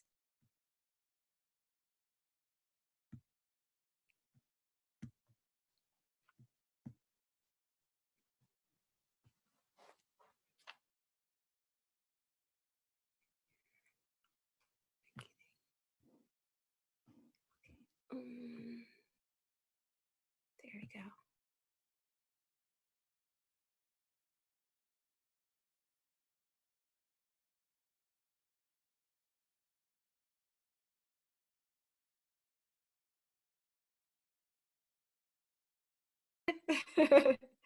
I hope you got a stretch. You got some coffee or something to eat. I actually was, welcome back everyone. I actually went out of my chat to scroll back up. And so Monique definitely has helped me, thank you, with questions. But then once I jumped out of the webinar and came back, literally the whole chat box was empty. So Monique was able to gather questions from Q&A. She was also able to gather questions from the chat. If we're missing a question, definitely just go ahead and type that in and Monique will hold it, because I do find the more specific a question, the better it is to answer. So let me kind of jump in. It's hard to find different I find it hard not to ages, some assistance. Oh, okay. All right. So culture, all those pieces come into play. So folks are asking me questions about how do I get everybody on the same page? So there's a couple of ways to do that. One is to take away that everybody will be perfectly on the exact same page. You have to make a plan together of what you will do and what I will do, and that does not need to be the same. Two ideas can exist in the same space. The problem is that we're not reflecting on that. I'm gonna do what I want to do, because I know I've been doing this for 20 years. And then you have a new teacher. Well, I have the new research and I know this. It's not about choosing. So everybody take away the choosing. It is about talking. And one technique that I'm going to share with you is yes and. Yes and is a technique where you say, yes, you think this, and I think this. It's adding. You're going to add, yes, that's what you think, and I think this is an addition. So one thing I want to remind you of is a couple of things. One, and you have a site philosophy. And half the time people don't know what it is, or they don't know how to implement it in action. If you are a leader, you have to have, and I hope the tools I'm sharing with you, I'm not just talking, just to talk. I have tools with here that you can facilitate reflection. So every handout that I've given you, you guys have already started asking about them. There is a behavior planning. There is a staff of behavior planning form. We're going to go through all of that. There is what about the other kids form. Okay, don't you love that title? What about the other kids? There is a form that it says, what if the kid starts licking the fidget? Okay, that's one form. It's like the 3 phases of implementation. There's a work it worksheet that what do you do when a behavior doesn't work? I'm not just going to tell you, you have the framework in front of you that you can use or download or share. Most of the forms are on my author page, except for the Chinese, remember, version that you have to email if you want that. But all these forms are on my, there is a bias form. That is a new one that's not on the author page yet because I'm sharing it for the first time with you guys. So you have tons and tons of forms. But one thing I want to say is that I'm trained in, like, for example, creative curriculum, and I'm trained, of course, my research was on class. So anything that I share with you, I'm a pyramid model trainer, is going to align with NACI. It's going to align with class, because that was my research. It's going to align with, pyramid model because I was trained in the pyramid model. So it's going to align. It's not going to conflict with that. Key things. Oh, it's people from California. Okay, hey y'all. I'll be there in June. Ooh. I hope. Okay. So a couple of things is that the leader really has to set the tone with that. It helps your staff to say, if we're using creative curriculum, then we're going to do this. This is what we decided. Of course, you have your own way as a teacher, but these research-based, high scope is research-based. Creative curriculum is research-based. What else am I thinking of? Project approach is research-based. They all have these little, Frog Street, they all have like these little assessment tools and everything to go with them. And guess what? It's all based on the same research. So class is going to say, oh, it's different. Reach going to say the same thing. Danielson framework says the same thing. I've actually gone through crossworks of frameworks that say the same thing. So what I'm going to remind you of is good research is good research. It does need to be evidence-based, and research just means you have evidence to show that it works. So if somebody says, well, okay, I don't think kids need to have choices, then how does that align with your curriculum? How does that align with NACI accreditation? How does that align with class assessment? How does that align with Danielson framework? How does that align with high scope? It's all going to align, is what I'm going to tell you. So you have personal values and you have professional values. And yes, like a teacher saying here that this is Angela. Ooh, Angelia? Ooh, she's pretty nice. All right, and she's saying that teachers having a hard time in our program wanting to allow a challenging child to have first choice. And that is something with that teacher, because what you're describing is an individualization. And we're going to delve into some of our bias when it comes to working with children with special needs and individualization. See, the thing is, everybody thinks y'all need new strategies. Y'all don't need no new strategies. Y'all have strategies. I will go through strategies because everybody needs a little something for their toolbox. Can I get an amen? However, what I want to say is that it's not always about strategies. It's about using what you got. So let me go through a couple of things here. Someone said, how do I make sure that everyone is consistent? What I'm going to say is, how do you make sure everybody talk to each other about the inconsistencies? Everybody doesn't always have to be on the same page, and they won't be. They will be on the same page to an extent where you have a curriculum, you have a framework, right? In that sense. So that can help. Use tools. I think use tools to help you think through. Someone said we have a short staff. We don't have a team. You got people in the classroom. You got a team. Is somebody in the classroom? You got a team. At one of my sites, we actually have every single person as a mental health consultant come to our mental health trainings. The lunch lady can tell you the strategy. So if she needs to step in the classroom for a few minutes, I don't know if the lunch lady do step in because she cooked the lunch, but if she did step in the classroom, she would know what the strategy is. And from the janitor to the lady who does the lunch, to the bus driver, to the every single person is a part of that team. The children are a part of that. You're not short staff. You got kids up in there till the rules. The rule is this. You know, come on, give me the amen. You got, not only do you have yourself, but you got 2 or 3 little teachers that's saying, the rule is this. And you're like, okay, Mary, it doesn't have nothing to do with you. Instead of saying it still had nothing to do with you, use that little teacher. Everyone wants to say how short staffed they are. No denying that we have short staff. But when I had the child who bit the chunk out of the child's face, the child who was urinating on other children and tripping them, and the child who we had the DCFS call, we didn't have any more money, we didn't have any more staff, and we didn't have any more resources. Nobody came up and gave us a gift of time.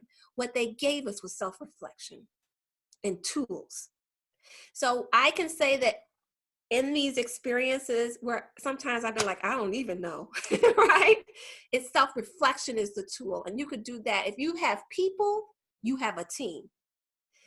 We always think about what we're short on, and I'm going to reframe some of that. If someone's in a classroom, you got a team, because you can't have a classroom without a teacher in the classroom. You have a team. The children are the team. Adult behaviors. So how do you deal with teachers like deciding a strategy and sticking to it? Get them back. So have the team post their reflect. So it really does take, hey, you guys, this is what I'm going to say. Assembly is required. I apologize. This is like IKEA. I'm going to share ideas. I'm going to share strategies, and I'm going to share tools, but assembly is required. Assembly is required. It means posting up that behavior plan and checking back in. And you know what? You're going to spend time. You're saying I don't have time. You don't have time for that kid to tear up that classroom. Either way, you spend time. It's just how you spend it. We didn't get more time to stop the kid from peeing on other children. No one gave us more time. So what I'm going to share is you're going to spend time. It depends on how you spend it. Let me see here. People had a question about tools. 1, 2, 3 magic. Is that effective? There's tons of tools, and I'm going to share some of them, like strategies. I mean, there's tons of strategies, and I'm going to share some of those strategies. If you have questions about those strategies, girl, we're going to set up time to talk. You got my email, right, and all of that.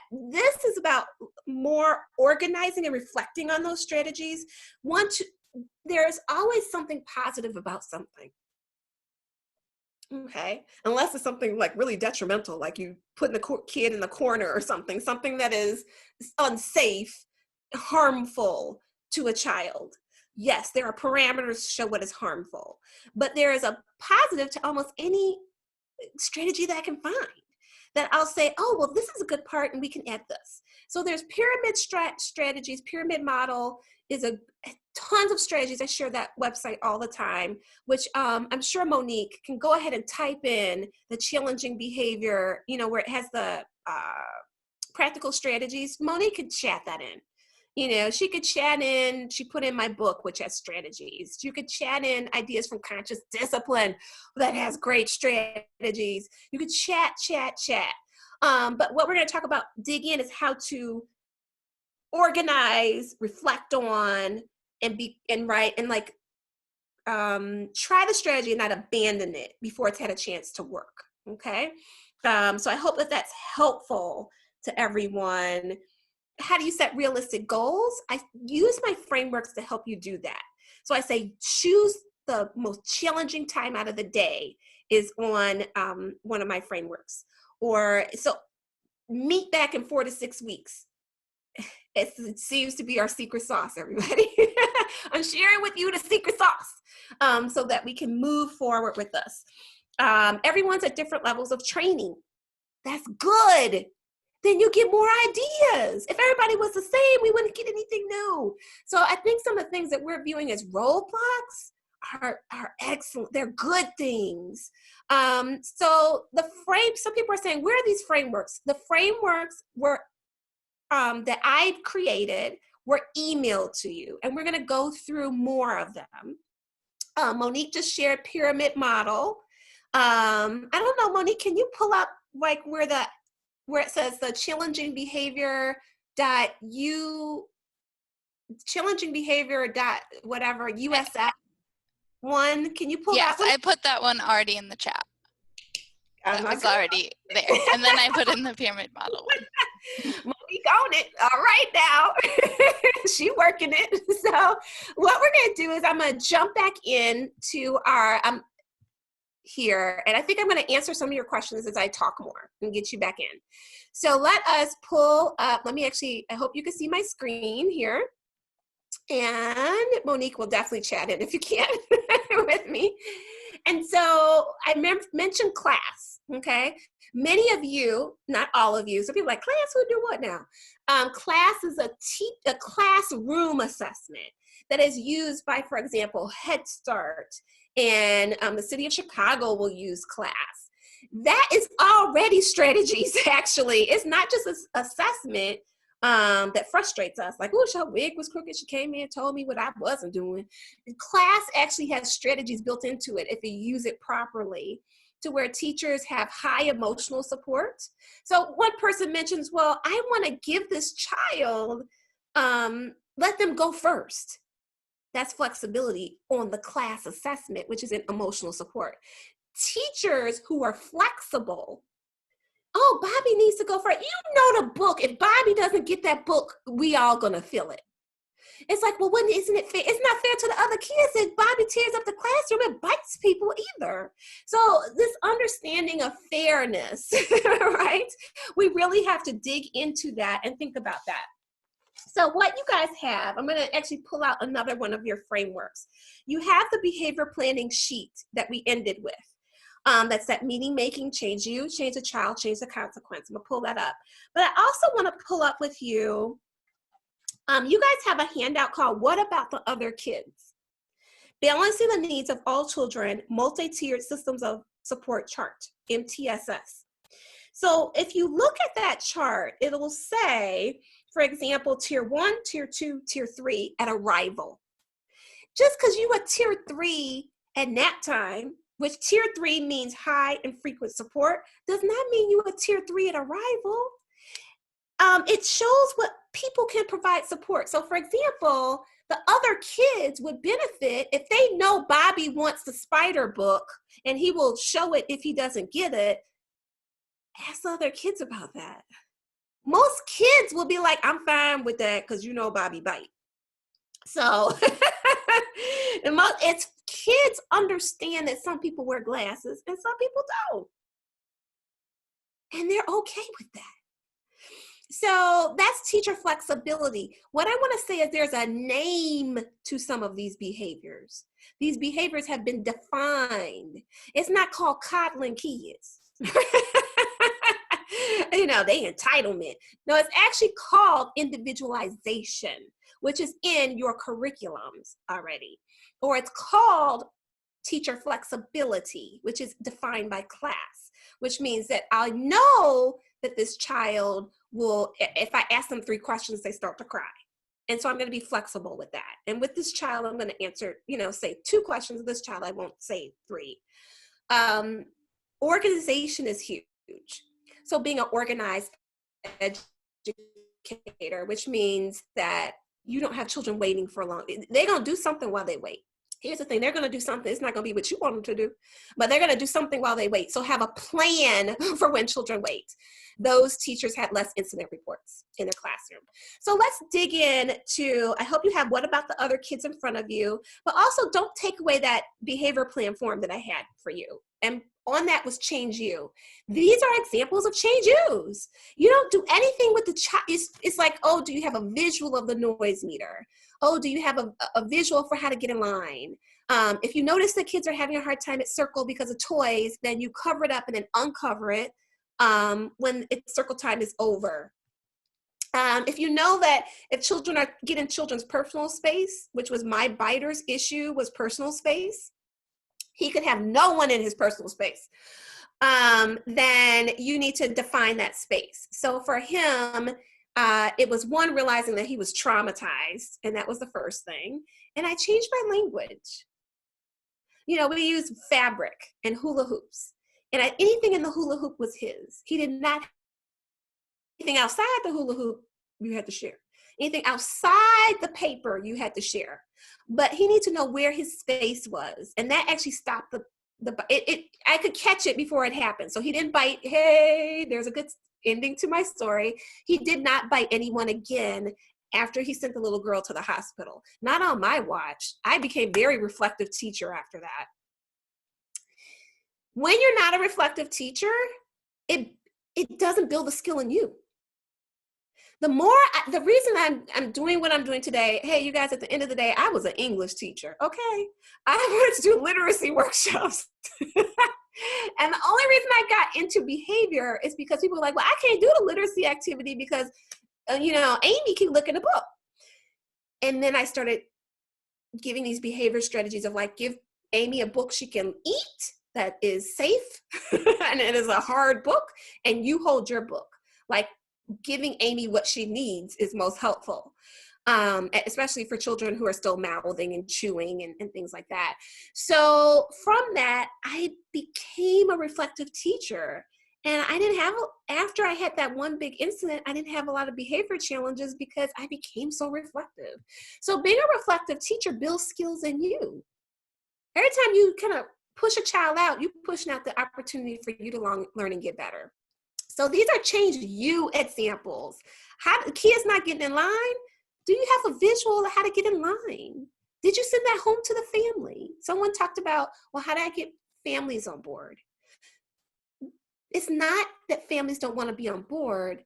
How do you know you're not communicating right? It's always that the problem's localized in somebody else. Well, they not listening. Well, maybe you didn't give it to them a way they could listen. Maybe it wasn't meaningful how you shared it. If someone don't follow your instruction, change the instruction, right? So it's all about your framework. And if you like it, give me an amen. Come on, raise your hands up if you like it. If it's making sense, raise your hands up. Okay, if it's not, ask some questions. But we'll pause again for Monique to help me with the questions. Kids don't want to write. Change how they write. Kids don't want to write. Like, you want to write with your feet? They're like, I never knew that was an option. You want to write under the desk? You want to write in the swing? You want to write with dirt? You want to write with water? I'll show you how. All right. So change you. They change the activity. They change the time. They change the location. Maybe circle time needs to happen in a different place. Maybe you need to do it in two small. It's all this reflection. Put it in two small groups and then come back together. Maybe you start with a shorter circle time and then it grows longer throughout the year. Maybe Jovan doesn't come to circle time on Mondays because he has hard weekends at home. That changes you. And lower your demand on Monday and then increase your demands throughout the week and see how that works and reflect on it. Okay. Assembly required. This is from Antoinette Taylor. I probably say Antoinette's name wrong. Dr. Taylor, if anyone knows Antoinette Taylor, she uses the term assembly required. And so some of you are having just that face right now. And so every strategy that you are given, whether it's, something positive discipline or conscious discipline or a pyramid model or book nooks, assembly is required. And some of you are making this face like, okay, all right. Chat it in for me. I'm actually going to stop sharing just for a minute just to see what you're thinking about right now. Give me those questions like, okay. Yeah, it is about the IoT. Yes, like IKEA. You got to put it together. Sometimes how you start putting something together, you got to pause and you got to stop. It's hard. It is hard. I'm glad you're getting good ideas. Get those naysayers in there like, I don't know, girl. What you saying? How y'all put it together? Right? Give me that. Oh, Casa Central is in here. Oh, all right. I worked with them a lot. I worked with a lot of sites that are on here today. So it's nice to see you guys. Lots of reflection. I feel like people are getting that. I'm just going to pause to see if there are more, if there's questions. There's more questions. Let me see. Sometimes it's hard to, you stray away from the plan. Another one is that sometimes you had a plan that you did 5 years ago, and then now, right, you're doing it again. I know someone has a hand raised. I'm not sure if that's a question that they need to say. I'm just, maybe we need to figure out if you have a raised hand, we need to check in and see what's going on. I think Monique can do that. Right? Yes. Evaluate what you're doing with the visual. I was terrible using some strategies. You're like, I did it. How do you know you did it well? Right? How about before I want you guys to look at, do people look at what about the other kids? What about the other kids? Right. And I think some of these tools could be used with families. We are going to talk about families. Tell me what you guys think about what about the other kids. So it goes on for several pages, knowing your own triggers. I have a lot of space issues. How would you create a boundary? I would create a boundary. I had a tiny room. I would create a boundary with fabric because fabric is easy to fold. And you don't have to use tape. I just showed you some alternatives. There's hula hoops. I'll show that screen again. There's hula hoops. There's fabric. There's trays. You do not, because tape sometimes is the, people hate, the janitor don't like tape. And the janitor is your best friend in any setting. It is your janitor is your best friend. Fabric I use because you could fold it. And then you train the kids. The kids are going to eat the fabric. They're going to do whatever. You have to model and model and model and model and model. And do not make the janitor mad at you or the person who cleans up, because that's your friend. Yes, I'm going to actually go back in. Any last questions? Anybody who raised their hand that, let me know if we need to address, if I'm missing something. No, hula hoops, rope, fabric worked for me really well. Trays are great because a tray you could just set down and lift up, and they're not large. So like those trays that you get are great for like activities. Anything on the tray is yours. Anything outside of the tray is not. That helped my friend. And you know what helped my friend was saying to him, I'm gonna keep your toys safe. I changed my words. I said to him before, I was like, you need to share, and he just was, because of trauma, he could not share. You have to realize that we're talking now, and kids, we have to be realistic. They're going to come back to our settings. Yeah, this is a responsive return. They're going to return to school and they are not going to want to share. So then how can you slowly get them back into it? Everything that's on your tray is yours.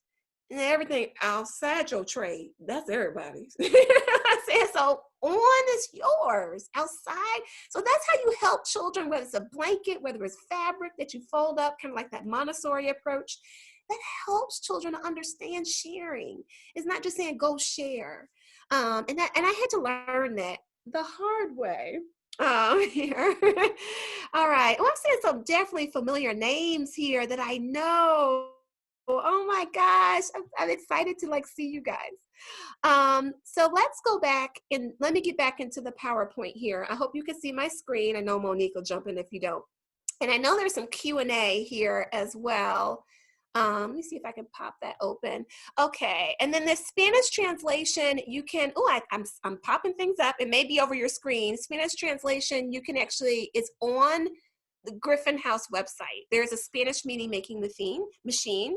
And then alternative for different students, the kids I want to and have a hard to understanding why. Oh, yes. So that is, someone asked the question, what about the other kids? What about the other kids deals with that? So one question is, well, am I coddling that one student? No, because they need those interventions. My son has an IEP. or had an IEP. He's actually 24 now, and he needed those interventions. He needed them. But here's the good news, because people question that, and I question that as a parent. Am I coddling? Is this too much? Too much support? Heavy support. If they need it, they will show you by their behavior. Behavior means I'm missing support. Misbehavior is a miss. I'm missing sleep. I'm missing. Then go take a nap. Like, I can't change the fact that you don't get sleep at home, but I can have you go rest in the quiet area. Or I can, instead of yelling, say, "It looks like you're sleepy," instead of saying, "Stop looking at the wall." So those heavy, if the children needed that support, they will tell you with their behavior. If the other kids aren't showing that, like the other kids are like, "Oh, brother, here we go again." They know that the kids know that that child needs support. They know it. So then what is the good news? That IEP went through all that as a parent.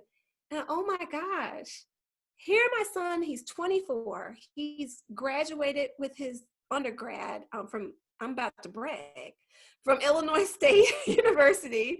He is a grad student at DePaul University. This is his last year of grad school. And now he asks for what he needs. If he needs something from a teacher, then he asks for it. So you're teaching children to know what they need. Yes, I need glasses. I need more time to process directions.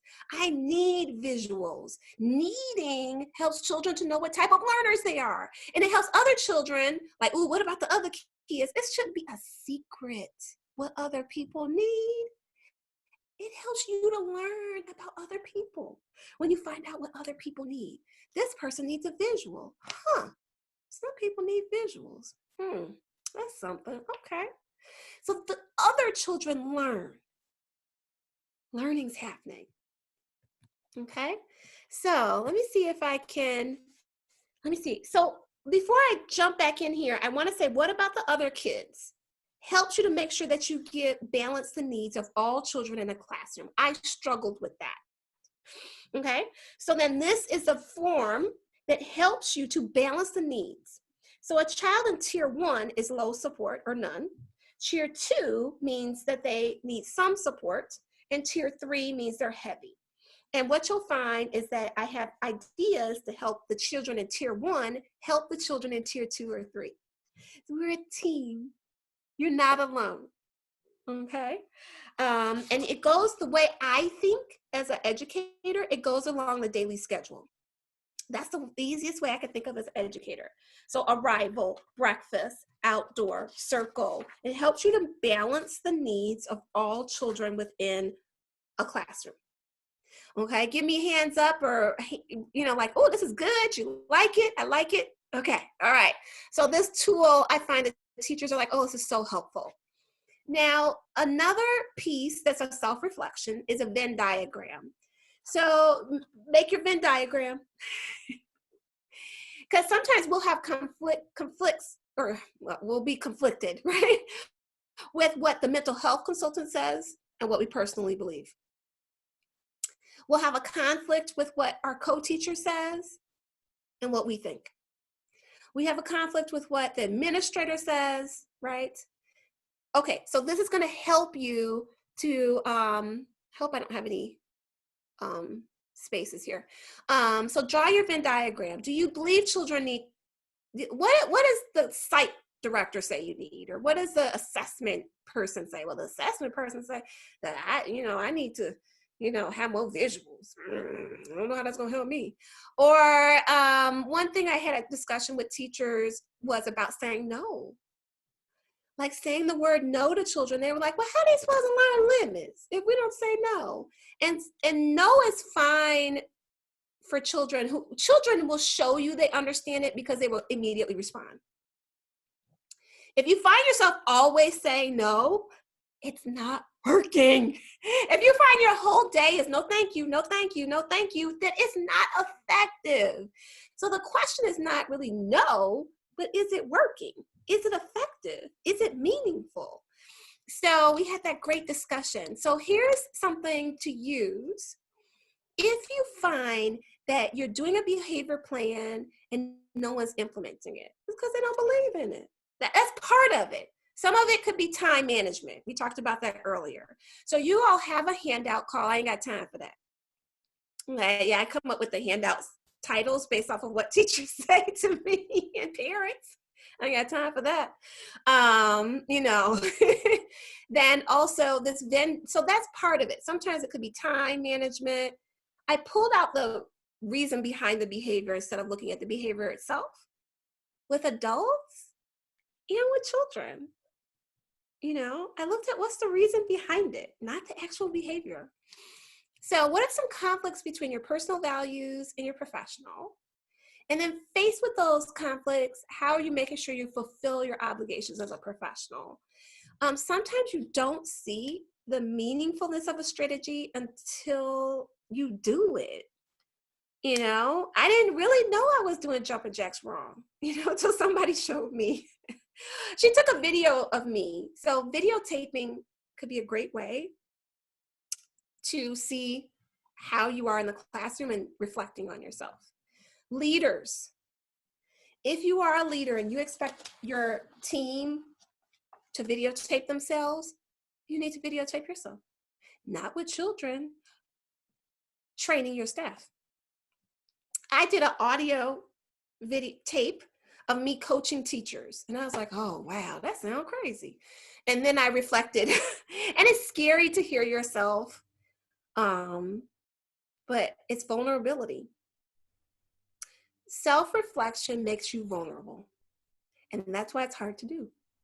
And it's easy to put off to somebody else. Well, it's their fault, or it's that. It's hard to make yourself vulnerable. After each mental health visit, every single person that we worked with does an evaluation of the mental health consultant. If I'm asking you to reflect on yourself, how can I not? So one of the biggest ways to help people be self-reflective is to be self-reflective and give them opportunities for them to reflect on your behavior. Everybody likes to think they're nice, but how do you know? Until somebody tells you, and not your friends, right? Of course they're gonna say you're nice. So we're gonna open up again to see some Venn diagrams. Are you seeing, start drawing, get your paper out. What is the program want you to do? Why do they keep changing the rules? First they want us to do worksheets, now they don't want us to do worksheets. Like, how do you feel about that? And having that discussion. I had a teacher who was struggling with doing like very directive. She did a lot of worksheets and things like that. And I just let her talk about it. I was just like, you really like doing worksheets.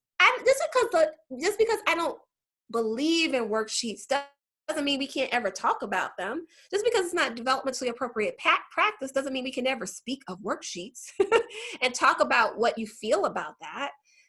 So it's kind of like when my daughter wanted a dog. I was like, don't you talk to me about no dog. So I didn't want to. And then I realized that just because I didn't want to buy a dog didn't mean that we couldn't talk about dogs. So then I would say to her, like, what do you think about dogs? We're not getting a dog. What do you think about dogs? All right, everybody, let's kind of get you back in and let's do again. If anybody wants to share their Venn diagram, so I'm just going to stop sharing. Monique's going to help us to see. They've been down. I can look at the chat and everything. See if people are sharing in. Are you seeing contradictions? If you want to share, you have to raise your hands. Okay. If you want to type in the chat, of course, but also feel free to raise your hand if you want to show it to us as well. Okay. And if someone says like, about parents are not accountable. Remember, we're looking at the surface. Accountability, like I'm not accountable when I don't want to exercise. Like I know exercise is good. I haven't had that physical therapist back in a while.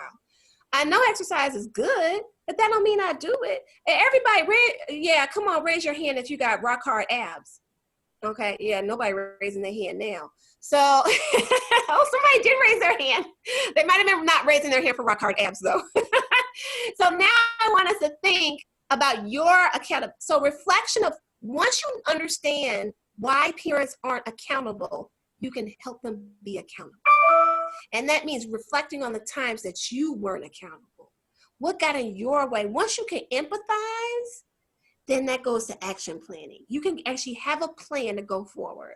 Okay, let me pause here. Let's see who wants to share our who wants to share here with their Venn diagram. Let's see. Okay. Let's see. Self-accountability is true. Yeah. Yeah, everyone's talking about accountability. Let's see. Did we have some hands go up, Monique? There are no clear hands. There were a couple hands when you said the rock hard abs thing, so I put all the hands back down and there's no sharing hands. Okay, let's check again. Let's see if there's some hands. I think I saw maybe one pop up. So raise your hands now. I know I was confusing.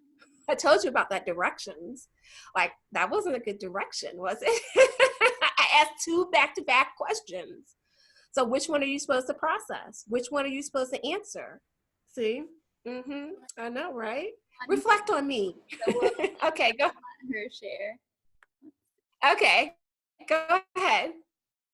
I am promoting her to the panelist, hopefully. Excellent.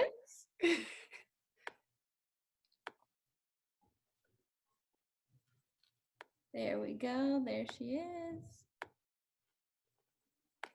Okay. All right. Let's see. We have Diana. Let's see. Is her camera coming on? Sure. I asked her to start the video. So Diana, if you're there and it's saying start my video, there we go. Okay. Are you there? Let's see. We're checking it out. I don't see her. I see her name, but not. Okay. I see her name as well. And someone said they didn't hear clearly. So definitely tell us if you can hear clearly or if you can't. If I'm going too fast or going, if something's not, you can't hear something. And yeah, I definitely see. We have Diana open. We're waiting for her to come up. But yes, a couple people over now, but I'm not sure that it's open. And it could be, yeah, we'll work through it. I know I see some question here that someone says, I keep telling children to keep their hands to themselves and it doesn't work. Change how you tell children to keep hands to themselves. Do you need to sing it? So back to, we have a worksheet called Work It.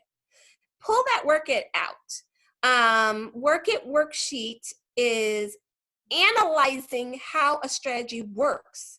So, and people are saying they can hear. If you hear a little echo, I'm not sure why. That's my house. I took my speakers off because I'm not normally talking and they're bothering my head. So it's me. Okay. But I'll turn it off once I'm done with this. Okay. Okay. And someone says a parent doesn't prioritize the same things. Why? If a parent is jobless, I want them to prioritize getting a job. And then I need to think about how to accommodate them during this time, right? If your coworker doesn't think it's important, why? So I want us to give, if a strategy is not working, why? So let's see if anybody's ready to join in. I don't see faces. I see Snooky E and then Mimi.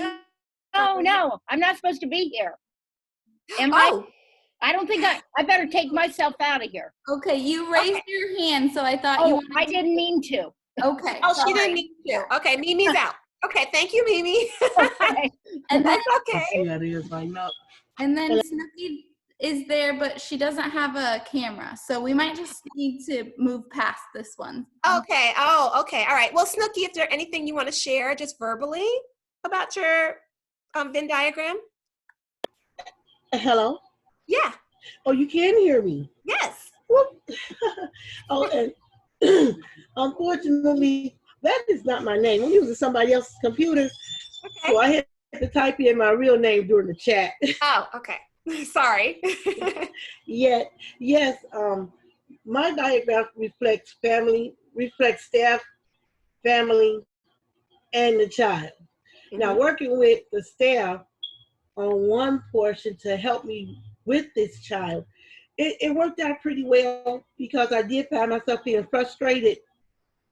And working with the family, I was better to understand where his frustration came from.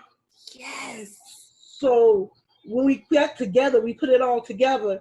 It did calm down my classroom. The child wasn't as outlandish as he usually is, throwing down containers and so forth. So the strategy does work, and I have been to the class technique seminars that they give.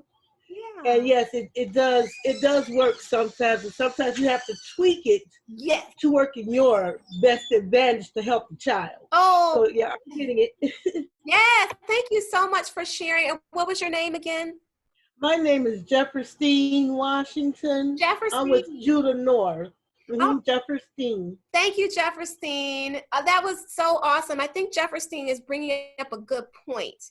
Is that because this training is about reflection, I'm sharing ideas, I'm sharing strategies. If something's not working, then your reflection needs to jump up, right? And that's key piece. Thank you. Thank you, Jefferson. Thank you so much.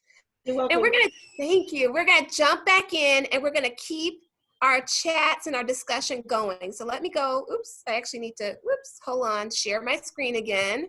So let me go here to share screen. Okay, so let's get to more tools because that's what everybody is like, oh, I gotta have these tools. I gotta figure this out. So tools that we were first is Venn diagram. What's your professional goals?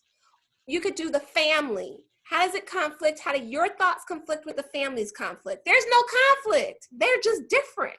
And if they're different, that's okay. We're not going to be the same.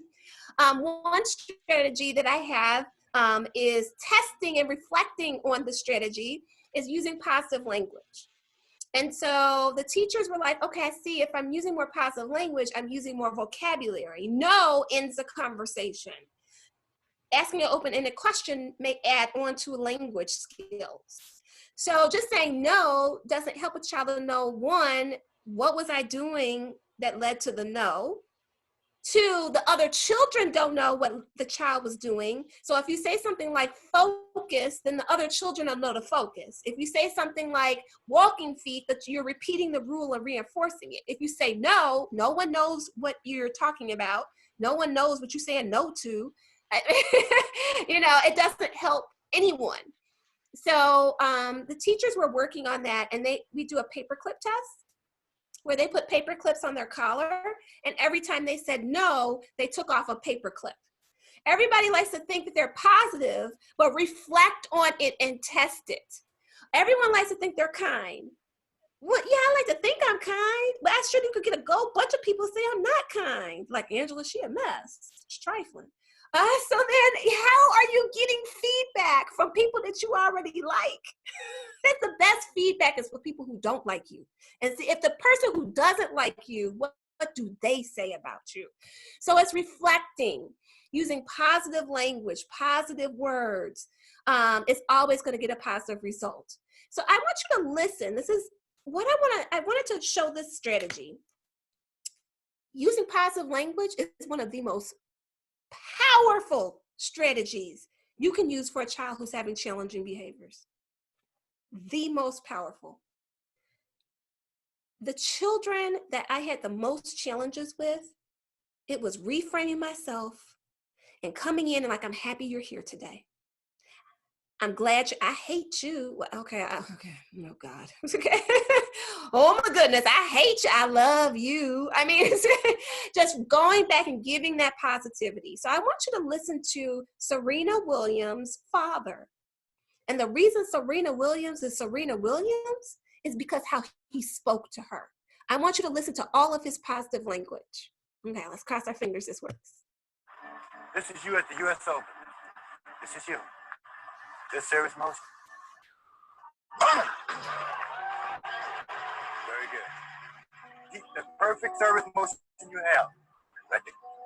Good. To the backhand.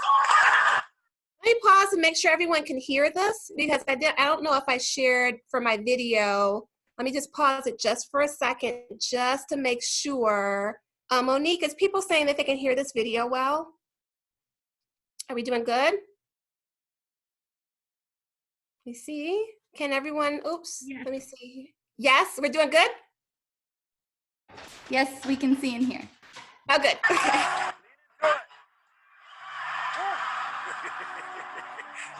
Just follow through. Take the net. Nice try. Make sure you're controlling that ball on every shot. There you go. Very good. Back. Clear away. Be tough, just like you want to win. Just like you at the U.S. Open.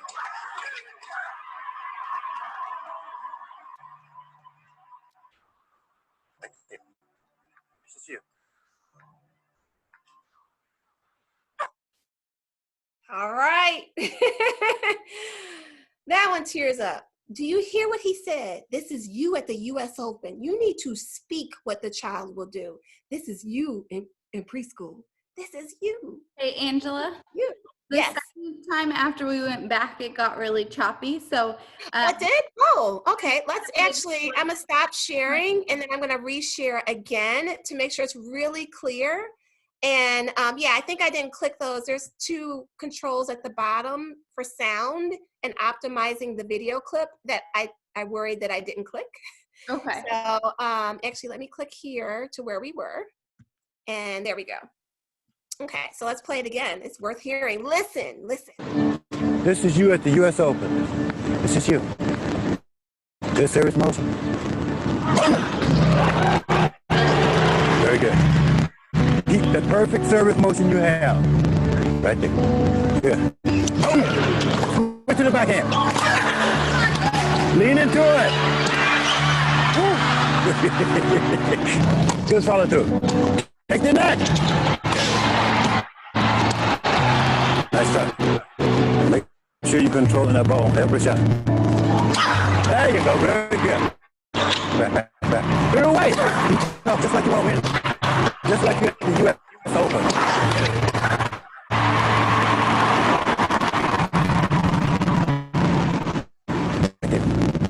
Just you.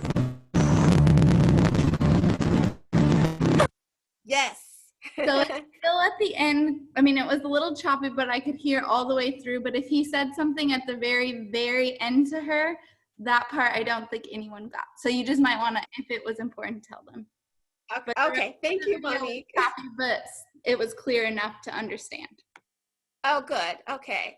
So that's good. That's good. The key thing, I think, is everything that he says is what she'll do. He never says don't. He never says stop. Encouraging her, he says, this is what you're going to be. This is you at the U.S. Open. This is you in kindergarten. This is you. This is you at circle time. This is you. He says, back. He tells her what to do. Use a perfect service hand motion. You're going to tell children what to do. Use your big boy words. We say things like that. Use, your Tucker the Turtle technique. Tell children what you want them to do is the most powerful thing. And if they're not doing it, then that's where we reflect. So a couple of sheets tools that I want to share with you. You have a sheet called the Work It worksheet, which a couple of people said, oh, I started looking at that, and that's great. The Work It worksheet, it starts with recognizing a strategy doesn't work is a good start, but is not where professionals stop. Strategies don't work, people do. So the first why a strategy may not work, it says, do you have a positive relationship with the child and their family? No strategy will work unless you have a positive relationship with a child. If you are in a conflictual relationship with a child, if you're in a conflictual relationship with a child, build a foundation by committing yourself to spend at least 2 consecutive minutes per day with that child. And that's just one of many strategies. The page numbers are from my book. So you can spend time building a relationship with that family. Strategies work through relationships. Here's a relationship repair sheet, because sometimes we break our relationships and they get torn. And so point out what a child's doing right. Call them by name. Tell them, like I said, the child who was urinating on other children, I met him. They said, when does the behavior start? As soon as he walks in. I met him at the door. We're so happy you're here today. You're going to have a good day. You're going to walk it. It started the minute he walked through the door.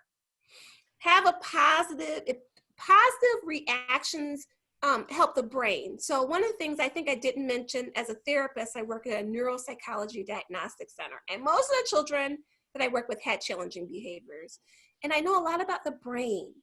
And the brain responds to positivity. So thinking about what your brain actually responds to.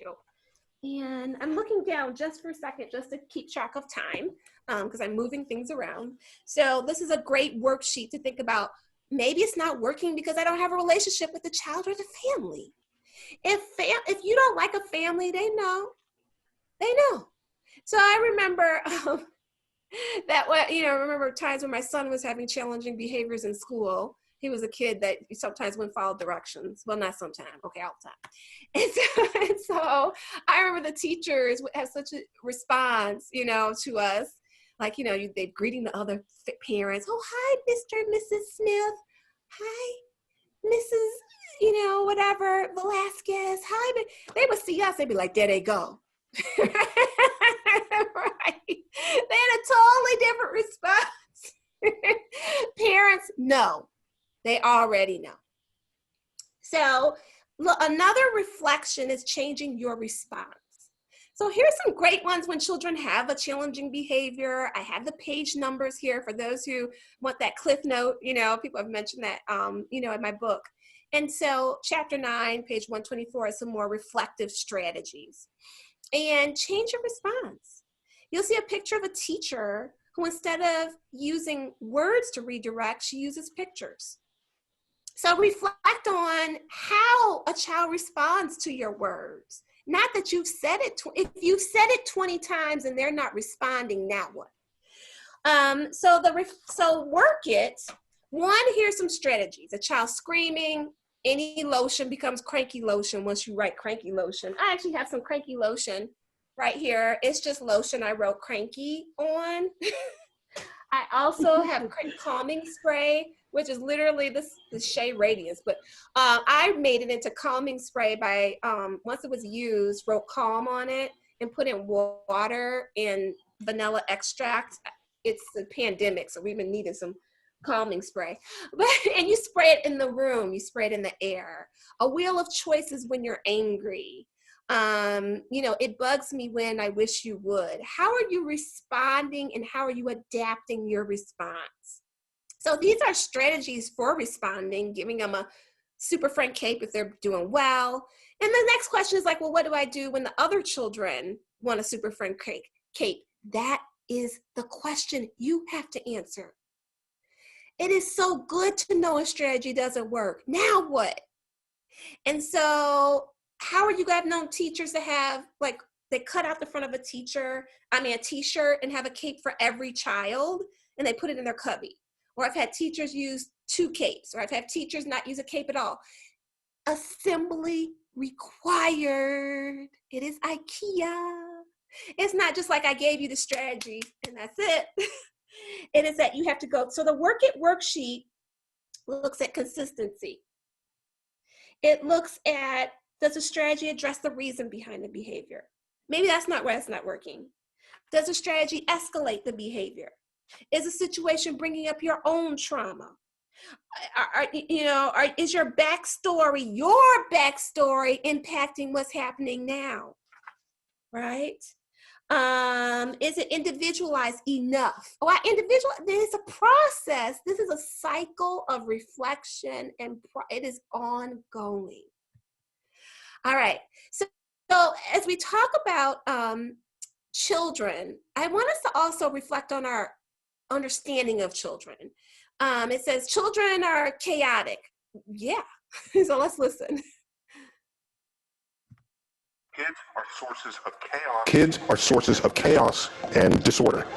Get over that fact. I was in Central Park, and it rained a little earlier, so there were puddles in some of the walkways. I saw a woman walking with her kid. The kid has galoshes on and a raincoat on, and there's this big, juicy, muddy puddle right there.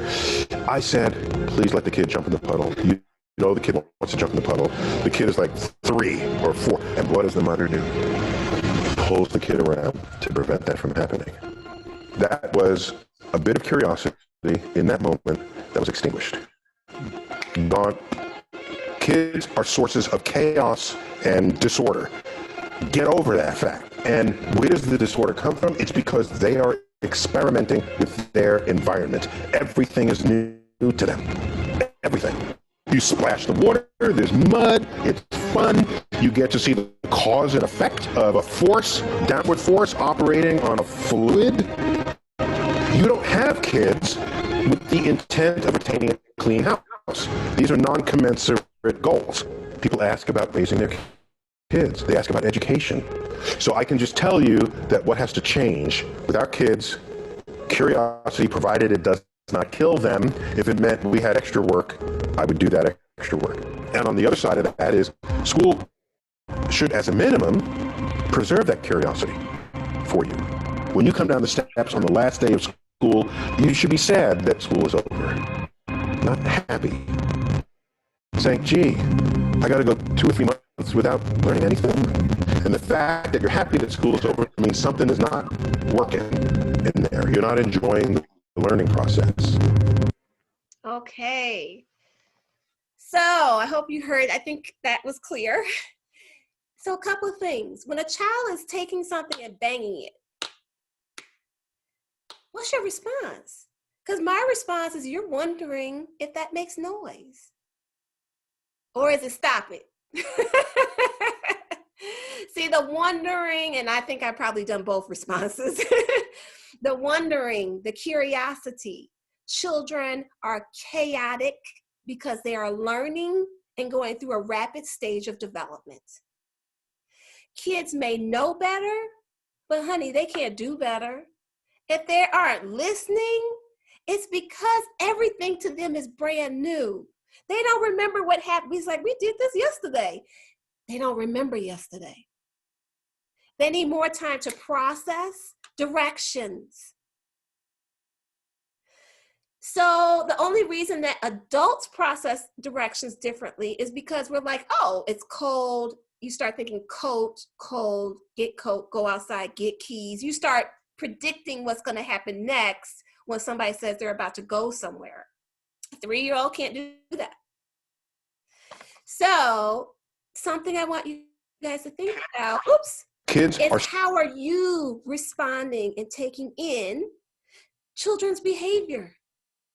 The hardest part about understanding the function of a student's behavior or the reason behind it is think about how you're influencing it. What is your view of it? So I have here the Work It worksheet that I want to remind you of. And these are, reflection is here. Reflect on progress, not perfection. They're learning how to solve problems. If you're in the process of learning how to solve problems, you're not good at solving problems. These skills take decades to master. So in the words of RuPaul, they got kind of cut off, you better work. Strategies don't work, people do. So the Work It worksheet is something that you'll use to analyze your strategies to see that they're working over time. It is not a one and done. It's something, so this is a tool that you could use with your team to create a discussion. I also have on my author page a strategies worksheet that also is a reflective tool to help you reflect on strategies that you're trying in the classroom. So before, as a mental health consultant, I come out, I expect these thinking maps to be completed. Now, I don't like test the teachers, like, did you do that thinking map? Did you do that Work It worksheet? It's not, it's for a facilitation of thinking. If they didn't finish it, I'm not like angry. I'm just like, oh, we'll finish it together.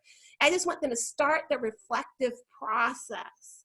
Because a mental health consultant, I don't want to come out if this is a normal behavior, if it's something going on with you and not the child. I want you to reflect on what you're doing, why you're doing it, and why it's different from someone else.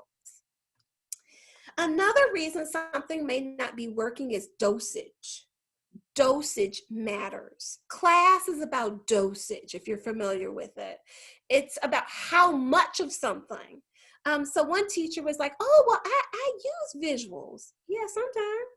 But this kid need it all the time. If you give me some medicine, I'm still gonna be sick. If you give me some medicine, but if you give me my medicine consistently, which is calm voice, bending down to my level, showing me a visual, going over the rules, how much do you do that?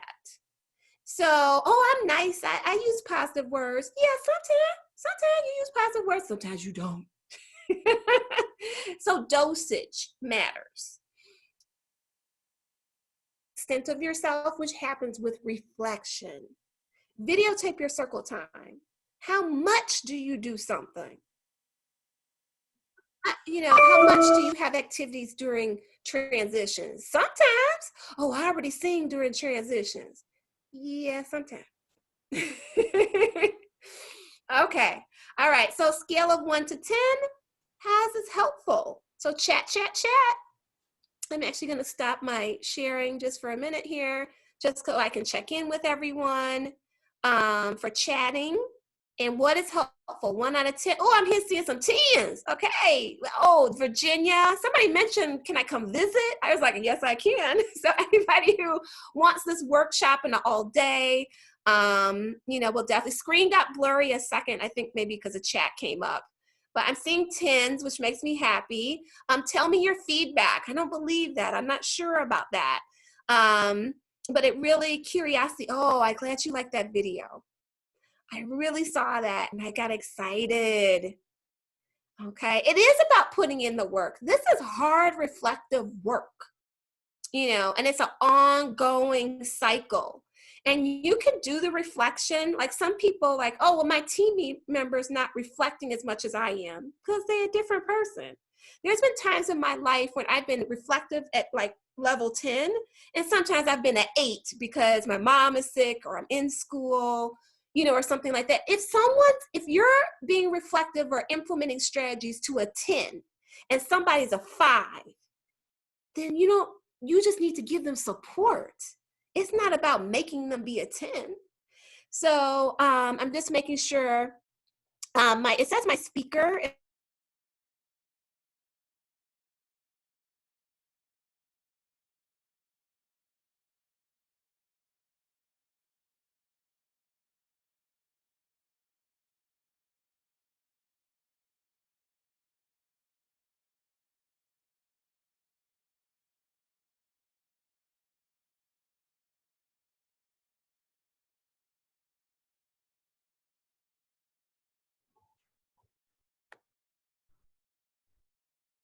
I muted myself. That could be an issue when you mute yourself. I just was testing my sound. Can you hear me now? Yes, we can hear you now. Yay! I was testing sound and then I muted myself. All right. Yes, the technology. So yes, and this, like I said, was all day. So we would be doing much more time playing around with these reflective tools. You all are just getting a taste of this because we would be doing these worksheets literally in groups all day and reflecting. So I saw some great, I'm just gonna look and see if there's questions that pop up just for another second. Reflecting is good. It's a good reminder. Yes, I see people are like, this is a good reminder for me. Now we just have a little bit of time because we end at 12:30. So this is the time I really need your questions. Monique I do not want you to leave without having your questions answered. We will figure out a way to answer those questions. If they're personal, we will figure it out. You have my email, you have my phone number. But I want to get through some key reflective tools.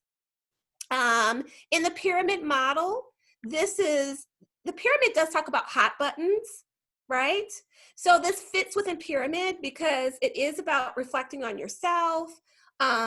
If pyramid has module 1, 2, and 3. So module 1 is this piece of like, if you have done the pyramid model, module 1 talks about changing the environment. There's a piece, so it does fit within the pyramid model and some of the tools that are used. I'm going to share my screen again. And let's go right in here to make sure I'm optimized for sound. Let me know if sound is an issue.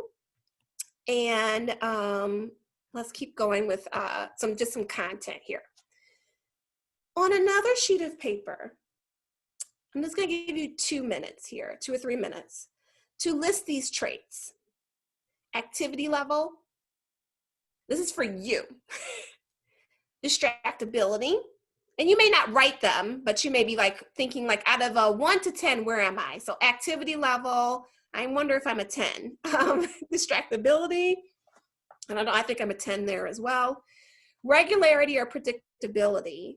I'm pretty predictable, but I don't think I'm overly, so I would probably say a 6.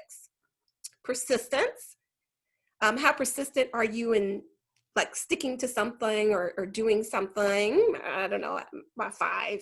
Mood from negative would be a 1, high positive would be a 10. So I'm thinking I'm an 8 or 9. I'm pretty positive. Adaptability. I find that I can't adapt to anything at home. I do not understand how to watch TV anymore. I have become that person. But I can adapt at work to things. Sensory threshold. I can take in sensory. I can be overwhelmed visually because I have a lazy eye. So yeah, I do. I can't. Sometimes I worry I'm cross-eyed, and then I have contacts, and then these are reading glasses. So sometimes I can see in my contacts far away. It's a thing. So in terms of visual stimulation, sometimes I could struggle, and I swear I look cross-eyed at people. Your tendency to withdraw or approach. The intensity of your emotions. So I'm a firecracker. I'm very, very intense, where some people are more laid back. It is good to do this temperament scale against children that you struggle with. So do your scale, do the child that you struggle with scale, and then see where those conflicts lie. So in my book, I share the story of my daughter, who I'm in the morning, I pretty much wake up like, good morning. And she is very slow to wake up when she was little. And I used to have chores and everything for the morning, and my other kids would do fine with it. And she kind of struggled. And then my husband reminded me that her temperament is different. And she just doesn't wake up in the morning like, I'm awake. It takes her a lot of time to warm up and get comfortable. And when there's that mismatch where I don't need coffee, right? And this person does, the adult adapts, not the child. The child does not yet have the capacity to adapt. When there's a conflict between family and teacher, the teacher adapts. I know, right? Everybody's like, bummer. But yes, we adapt. The professional adapts. The parent and child don't have the capacity. We support that. So let's actually jump in here. Look at on Fix My Life, no one else is ever responsible for what goes on inside of you. Now, they may trigger it, but to heal it, to balance it, to neutralize it, to eliminate, it's your responsibility. It's your responsibility to balance an imbalance. If there's a temperament mismatch, it's your responsibility as a professional to balance it. One way to balance it is another tool, push past it. Push past it is just a tool that I use to pick out the positives of something. Understand the parent's perspective. Someone mentioned, well, the parent's not on the same page. Okay, that's a good observation. Why? Then what? The parent doesn't believe in rules. Okay. And then now it's not your job to make them believe in rules, it's to understand their culture as to why they don't. That's your role. It's to seek neutral support, not the person, ooh, girl, they crazy. Pay attention to your behavior, how you're clenching up and stressing out. Ask questions. Take care of yourself. Maybe you're feeling the stress of this because you're feeling compassion fatigue. Like, I got one more, yeah, this is too much because all these kids got trauma. Then that can be overwhelming. Push yourself. And so here's a tool for push past it. Pick out the positive. Understand someone else's perspective. What's your cooperating teacher's perspective? Maybe she's negative at circle time because you don't let her plan circle time with you. I can't tell you how many times that I've heard teachers not planning together. Or leaders saying, oh, they're not doing the strategy I told. Told? I don't ever remember handing over my free will with my W-2, you know, what you do, you know, the thing you fill out for your W-2? I'm not handing over my free will when I sign the W-2 form. I still am a person. So the best thing for a leader to do, when people say things to me, I was like, well, see, okay, I'm wondering if you should ask. I told the parent. Did you ask the parent? Asking is different than telling. You know, children don't even like to be told, and they actually prefer to be asked. You know, depending on how you do that. Like, do you want, like giving them a forced choice. Do you want this or do you want this? Or where's your toothbrush? Toddlers, oh my God, that don't brush their teeth. If you go, where's your toothbrush? A toddler will immediately show you their toothbrush. Toddlers are like, I'm going to show you that toothbrush. That's such a great way to get a toddler to do something. Is to pretend you can't do it. Give me some raised hands if you tried that strategy before. give me some feedback, everybody. If you give me the amen. It's all about asking. How can we meet? That's another question. Leaders are listening now. Well, we don't have no time to meet. We ain't got time for that. Do you have time for people not following anything? Well, I'm sick of putting out fires. Okay, well, the time it's going to take you to put out that fire could be in time for you to meet. Well, when we going to meet? Ask. You can't figure out. Luckily, you have a team. And if there's something that you don't know, you ask your team. And so you say, instead of saying, we're going to meet for self-reflection, when do you guys think we should meet for self-reflection? Asking questions throws it back on the other person and gives that kind of piece that you want. I'm going to type in your questions right now because we're going to save a few minutes at the end. And if I don't have time at the end, no worries. I'm going to take your questions and I'm still going to answer them back. Monique and I will figure something out. Remember, this is an all-day workshop. Type them in. Monique is collecting them. It'll be fine. No stress. You will continue to suffer if you have an emotional reaction to everything that is said to you. True power is sitting back and observing things with logic. True power is restraint. If words control you, that means everyone can control you. If people's behavior controls how you behave, everybody can control you. Breathe and allow things to pass. And the key thing I did learn was I can't justify my bad behavior. What, somebody's having bad behavior and I have it back. I'm just reacting to you. So that's not a justification for my behavior. So I'm going to go quickly through some of these slides because literally we're at about 10, 15, like a little less than, I think about 12 minutes before we close. So now, please give me grace. This workshop was all day and I had to condense it. So please give me a little grace here. I'm actually adjusting my lessons just like y'all adjusting your lessons. So grace, please, everyone. And then anything that we don't go into detail about that's in the PowerPoint. Now, y'all know, y'all got my number. Do not write on the evaluation. We didn't go through the whole PowerPoint. The PowerPoint is just meant to show some page numbers and some key ideas that I want you to hone in on. But we might not get to every single one in a 3-hour webinar. So first, discipline approaches. And then this is the issue why we want to do lots of self-reflection, because a 6-year-old threw a tantrum and was arrested. This actually happened in October of last year. October. Yeah, so give me, those sad faces. And if you've been in this situation where a child's, well, what about health and safety? Raise your hand if you've been there. Well, what about the safety of self and others? Raise your hand. That's what we're dealing with here. Exclusion is unfairly applied. So let me share a couple of things, and I have a worksheet that kind of brings this all together. Black students are excluded disproportionately. Boys are excluded at high rates. And when I say excluded, we don't use those words. We just say, oh, I'm gonna give you the gift of time. Go home, figure out how to act right, and then come back when you know how to do that. Or I'm gonna have the parents pick you up early. Like, you know what I mean? Those are the kinds of things we do. Children with special needs are excluded.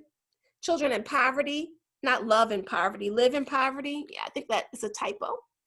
And actually what I found out about exclusion is a sign that the teacher may not have skills, not necessarily the children.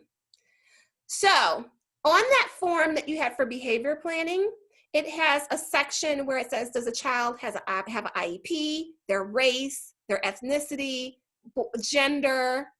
The reason I have that there is for a leader or the team to pick out a pattern.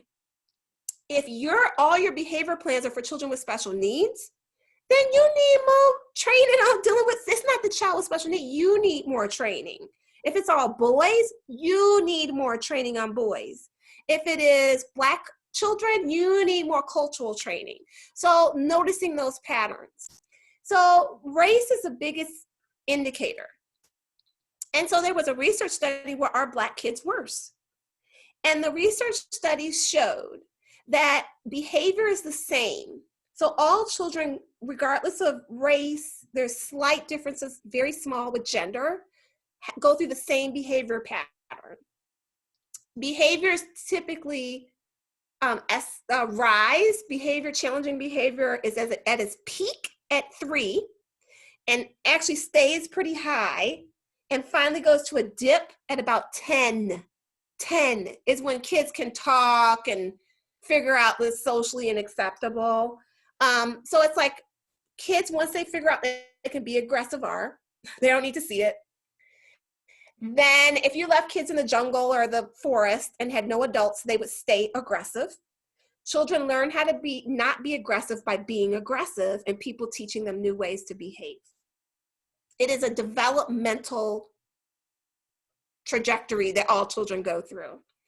The only difference was how adults responded to children of different races. There was no difference in the behavior.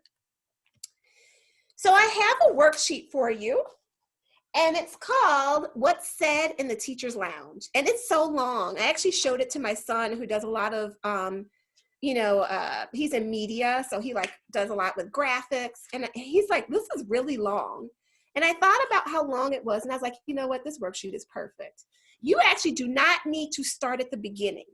The purpose of the worksheet and how to use it, because people are like, bias, me? What? Clutch, pearl clutch, right? And me included. It's how I want you to, it's called What's Said in the Teacher's Lounge, a bias filter sheet. Let me read this. The Teacher's Lounge is not a place, it's a mindset. And biases is a place that we all vent, but it's also a place that holds value, but also bias. This is not an attack against your moral character. Bias often runs counter to your belief system and is often unconscious. People talk about bias. I'm stop reading for a second, but I have no tool to know if I'm biased. Because your brain, I'm going to go back here, the brain is wired for bias. Bias is not a personal flaw, but a human adaptation that simplifies information and helps your brain make quick automatic associations or decisions. What I want you to do is go through the sheet quickly and start circling things you've said. I don't want you to go through things that you haven't said.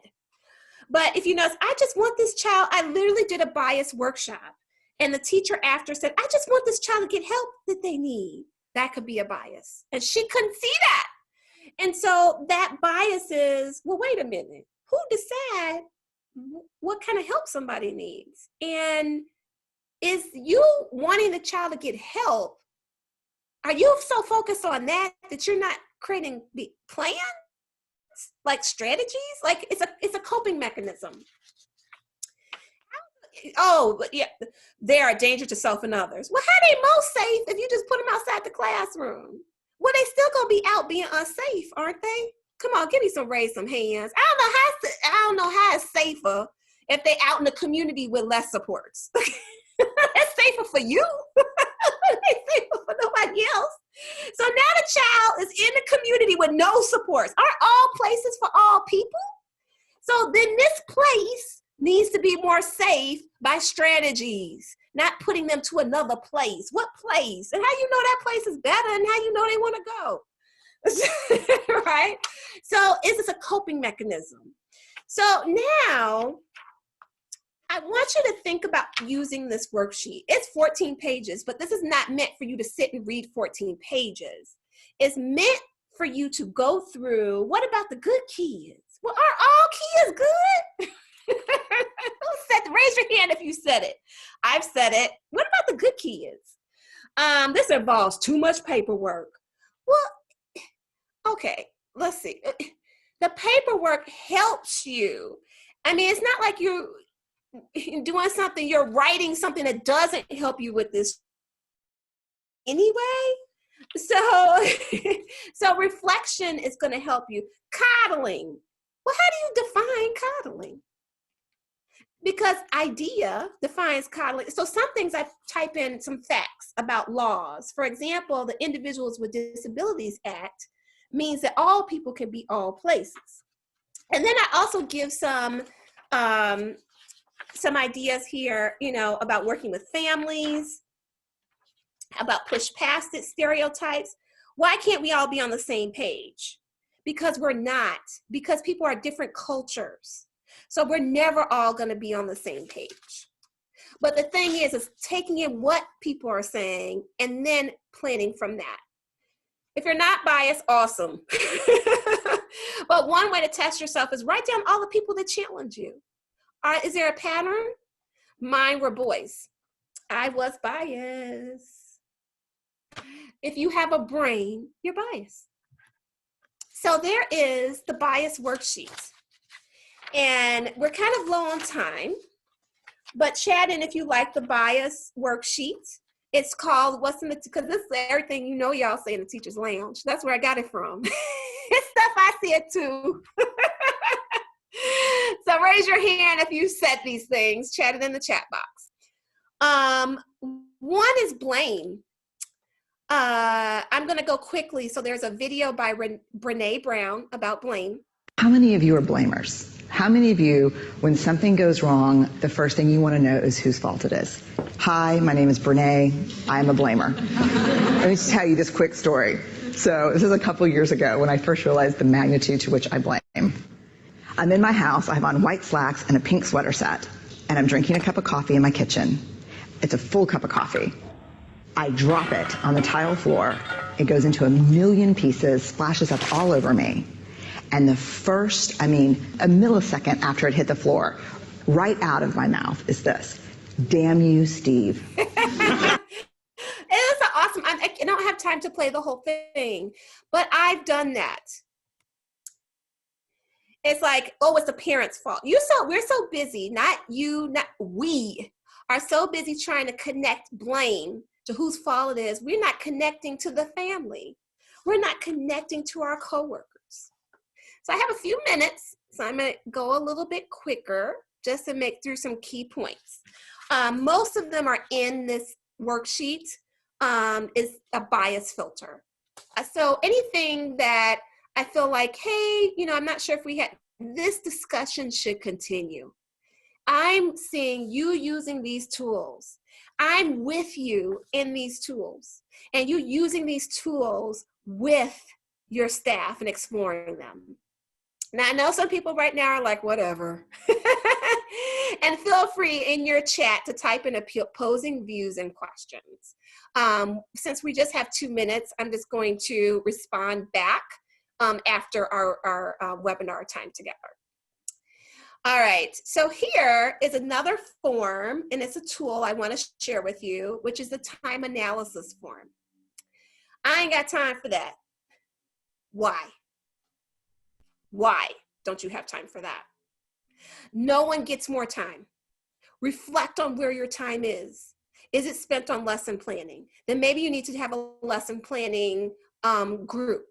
Is it share lesson plans without even meeting? Is it on coverage? Then what time of the day? I mean, there's time if you reflect on your time. I had one teacher who was doing her bulletin board. I was like, girl, we ain't got time for that. It's a hierarchy. Which is more important, your bulletin board or dealing with a child with challenging behaviors and analyzing that? So time analysis form, raise your hand if you like it. Give me a little feedback. Good. And in my book, I explore other bias. So I just give you some page numbers for bias. Page 33, page 34. Oh, nostalgia bias, back in the day. Okay, you're longing for the past is one way to cope with the present, but it's not going to change anything. All right, so teacher's lounge. Make sure you're not in there. Ideas about working with different types of parents. This video, I definitely, maybe I'll share the link with you. My little David, oh no, he would never do anything like that. Okay, raise your hand if you got families who say this. This one, we have different ideas about child rearing because of culture. And you can see that in these slides. Angela, can you hear? Yes. Yes. Since it is 12:30, is it okay if I just quickly do the announcement about the evaluations just so people are aware?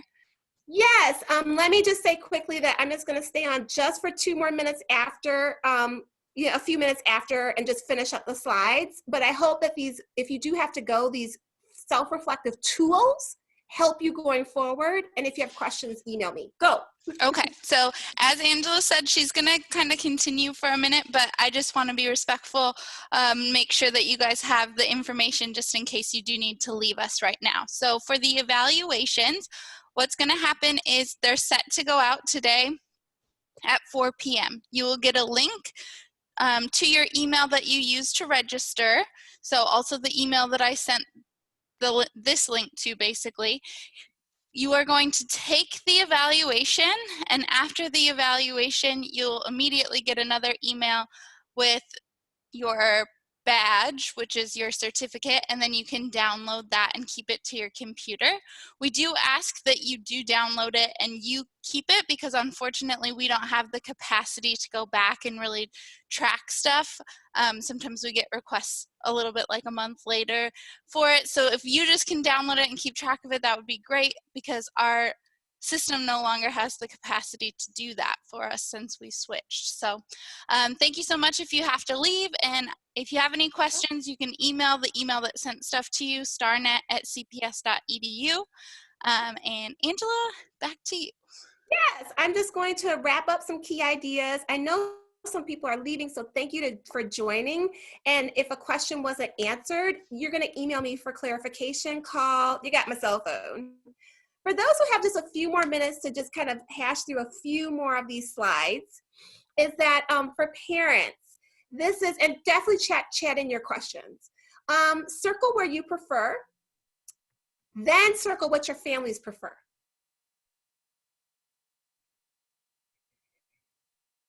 Are they always on time? Are they always late? Right? You probably prefer them being on time. They probably like, well, I get there when I get there, right? Then, oops, let me go back. When you see a conflict, it's not your role is to know the family so that you can address that conflict. So for example, if I know someone values, oh, that's their time, then how can I make sure breakfast is put aside for that child? To accommodate, it is a shared. It's not, I think this, I think that, you should think what I think. If we could do that, that would be great. It is about sharing and always adapting to both, okay? So let me just share this quick video here, and we're gonna finish up in, like I said, a couple more minutes. Like you didn't need to prepare. 10 times. Factor of 10. The same ideas, the same concepts can be framed, shaped in different ways depending on the audience, depending on what makes that audience tick relative to this audience. I've had encounters with people and they'll say things like, why did you do that? Just tell them they're wrong. Just tell them this. And it's like, no, because that's not going to work. I'll be right, but that's not effective. If I'm going to be effective, I need to know in advance, how are they thinking? How is their brain wired? What biases are they most susceptible to? Where are their receptors? So that I can say, here's information I can fit in this way, maximizing the chance that they will say, I never thought about it that way. Thank you. So this is, you know, the family's values. Listen for their concerns, their interests, their strengths. Once you listen, you frame the information to fit in their values, and then you adapt your information so that you get a bit of both. It's adapting, okay? Key idea, we don't need to agree. You just need to accept. Accept is yes and. Yes, you come at 10 o'clock when circle time's at 9, and I can follow up on the ideas from circle time anytime throughout the day. Circle time isn't the whole time we learn. Yes and means yes, I accept what you believe, and here's my piece I'm going to add to it. Yes and. Another idea is strength. I appreciate you hug the child in the morning. How can I get you to speak to me in the morning to change our relationship? So strength and a question. And then that could also work with staff. So you all have a staff meaning making machine. What helps staff understand, raise your hand if you're still there and like it, that helps staff think about what's a skill you want them to implement? How do they feel about it? That's a huge question no one asks. How does the family feel about it? How does the staff feel excited, overwhelmed, frustrated? Scale of 1 to 10, how confident are they in implementing it? Have they learned it before? What's going on in their lives? So implementation is not just handing over a strategy, but this adult meaning making machine, you all have a copy, and you can actually think about how to change yourself in that interaction, how to help change the adult, and how to change your response. So I have a meaning making machine for children and for adults. Raise your hand if you like it. All right. Teachers don't fear change. They fear they're not going to be supported when they're asked to change. Parents, not that they're not implementing. They don't know how to implement it. This is hard learning something new. All right. So here, I think that just a couple of slides were already restated. You guys didn't miss. I talked already about physical aggression. So lastly, I am just, I know that we went over our time, probably because I just want to share with you so much. I know that you have to leave, and I know that our conversation will continue, that we're going to continue this conversation online. You can Facebook me, you can email me, you can do old school and call me. Here's my cell phone. And thank you all for joining. I hope these tools are going to be with you, and I'm going to stay with you. We're friends forever. Chat your questions. Like I said, Monique is going to save some of these things so we can go back, answer questions, email me with questions that I perhaps have missed.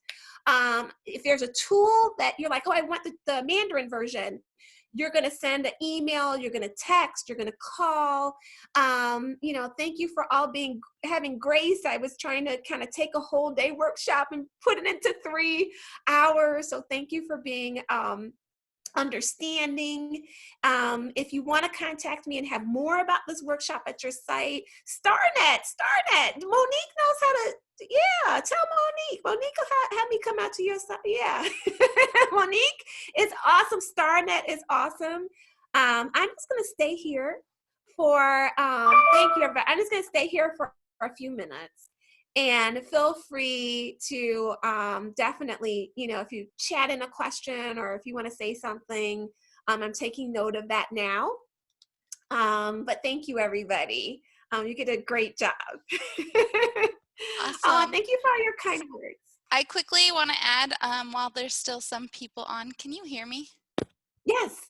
Okay, cool. My little microphone thing isn't showing that I'm talking, but this was recorded and we will have the recording available for you guys. A lot of you asked about it.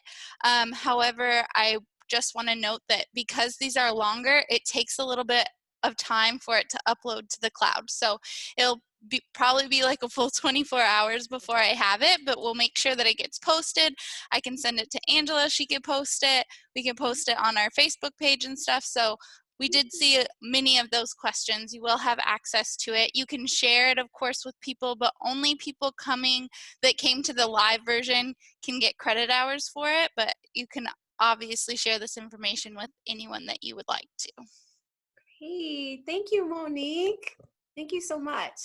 And Monique, I guess if people want to get the full day, is there a way for them just to contact you about that or find out more information? So they can always email us. And then we do hope to, once everything is back to normal, also have you come back on our calendar for the full day stuff again, because everyone loves having you. And if they do want something more personalized, they can email us too, and then we'll set something up between their site and you and whatever. Yep.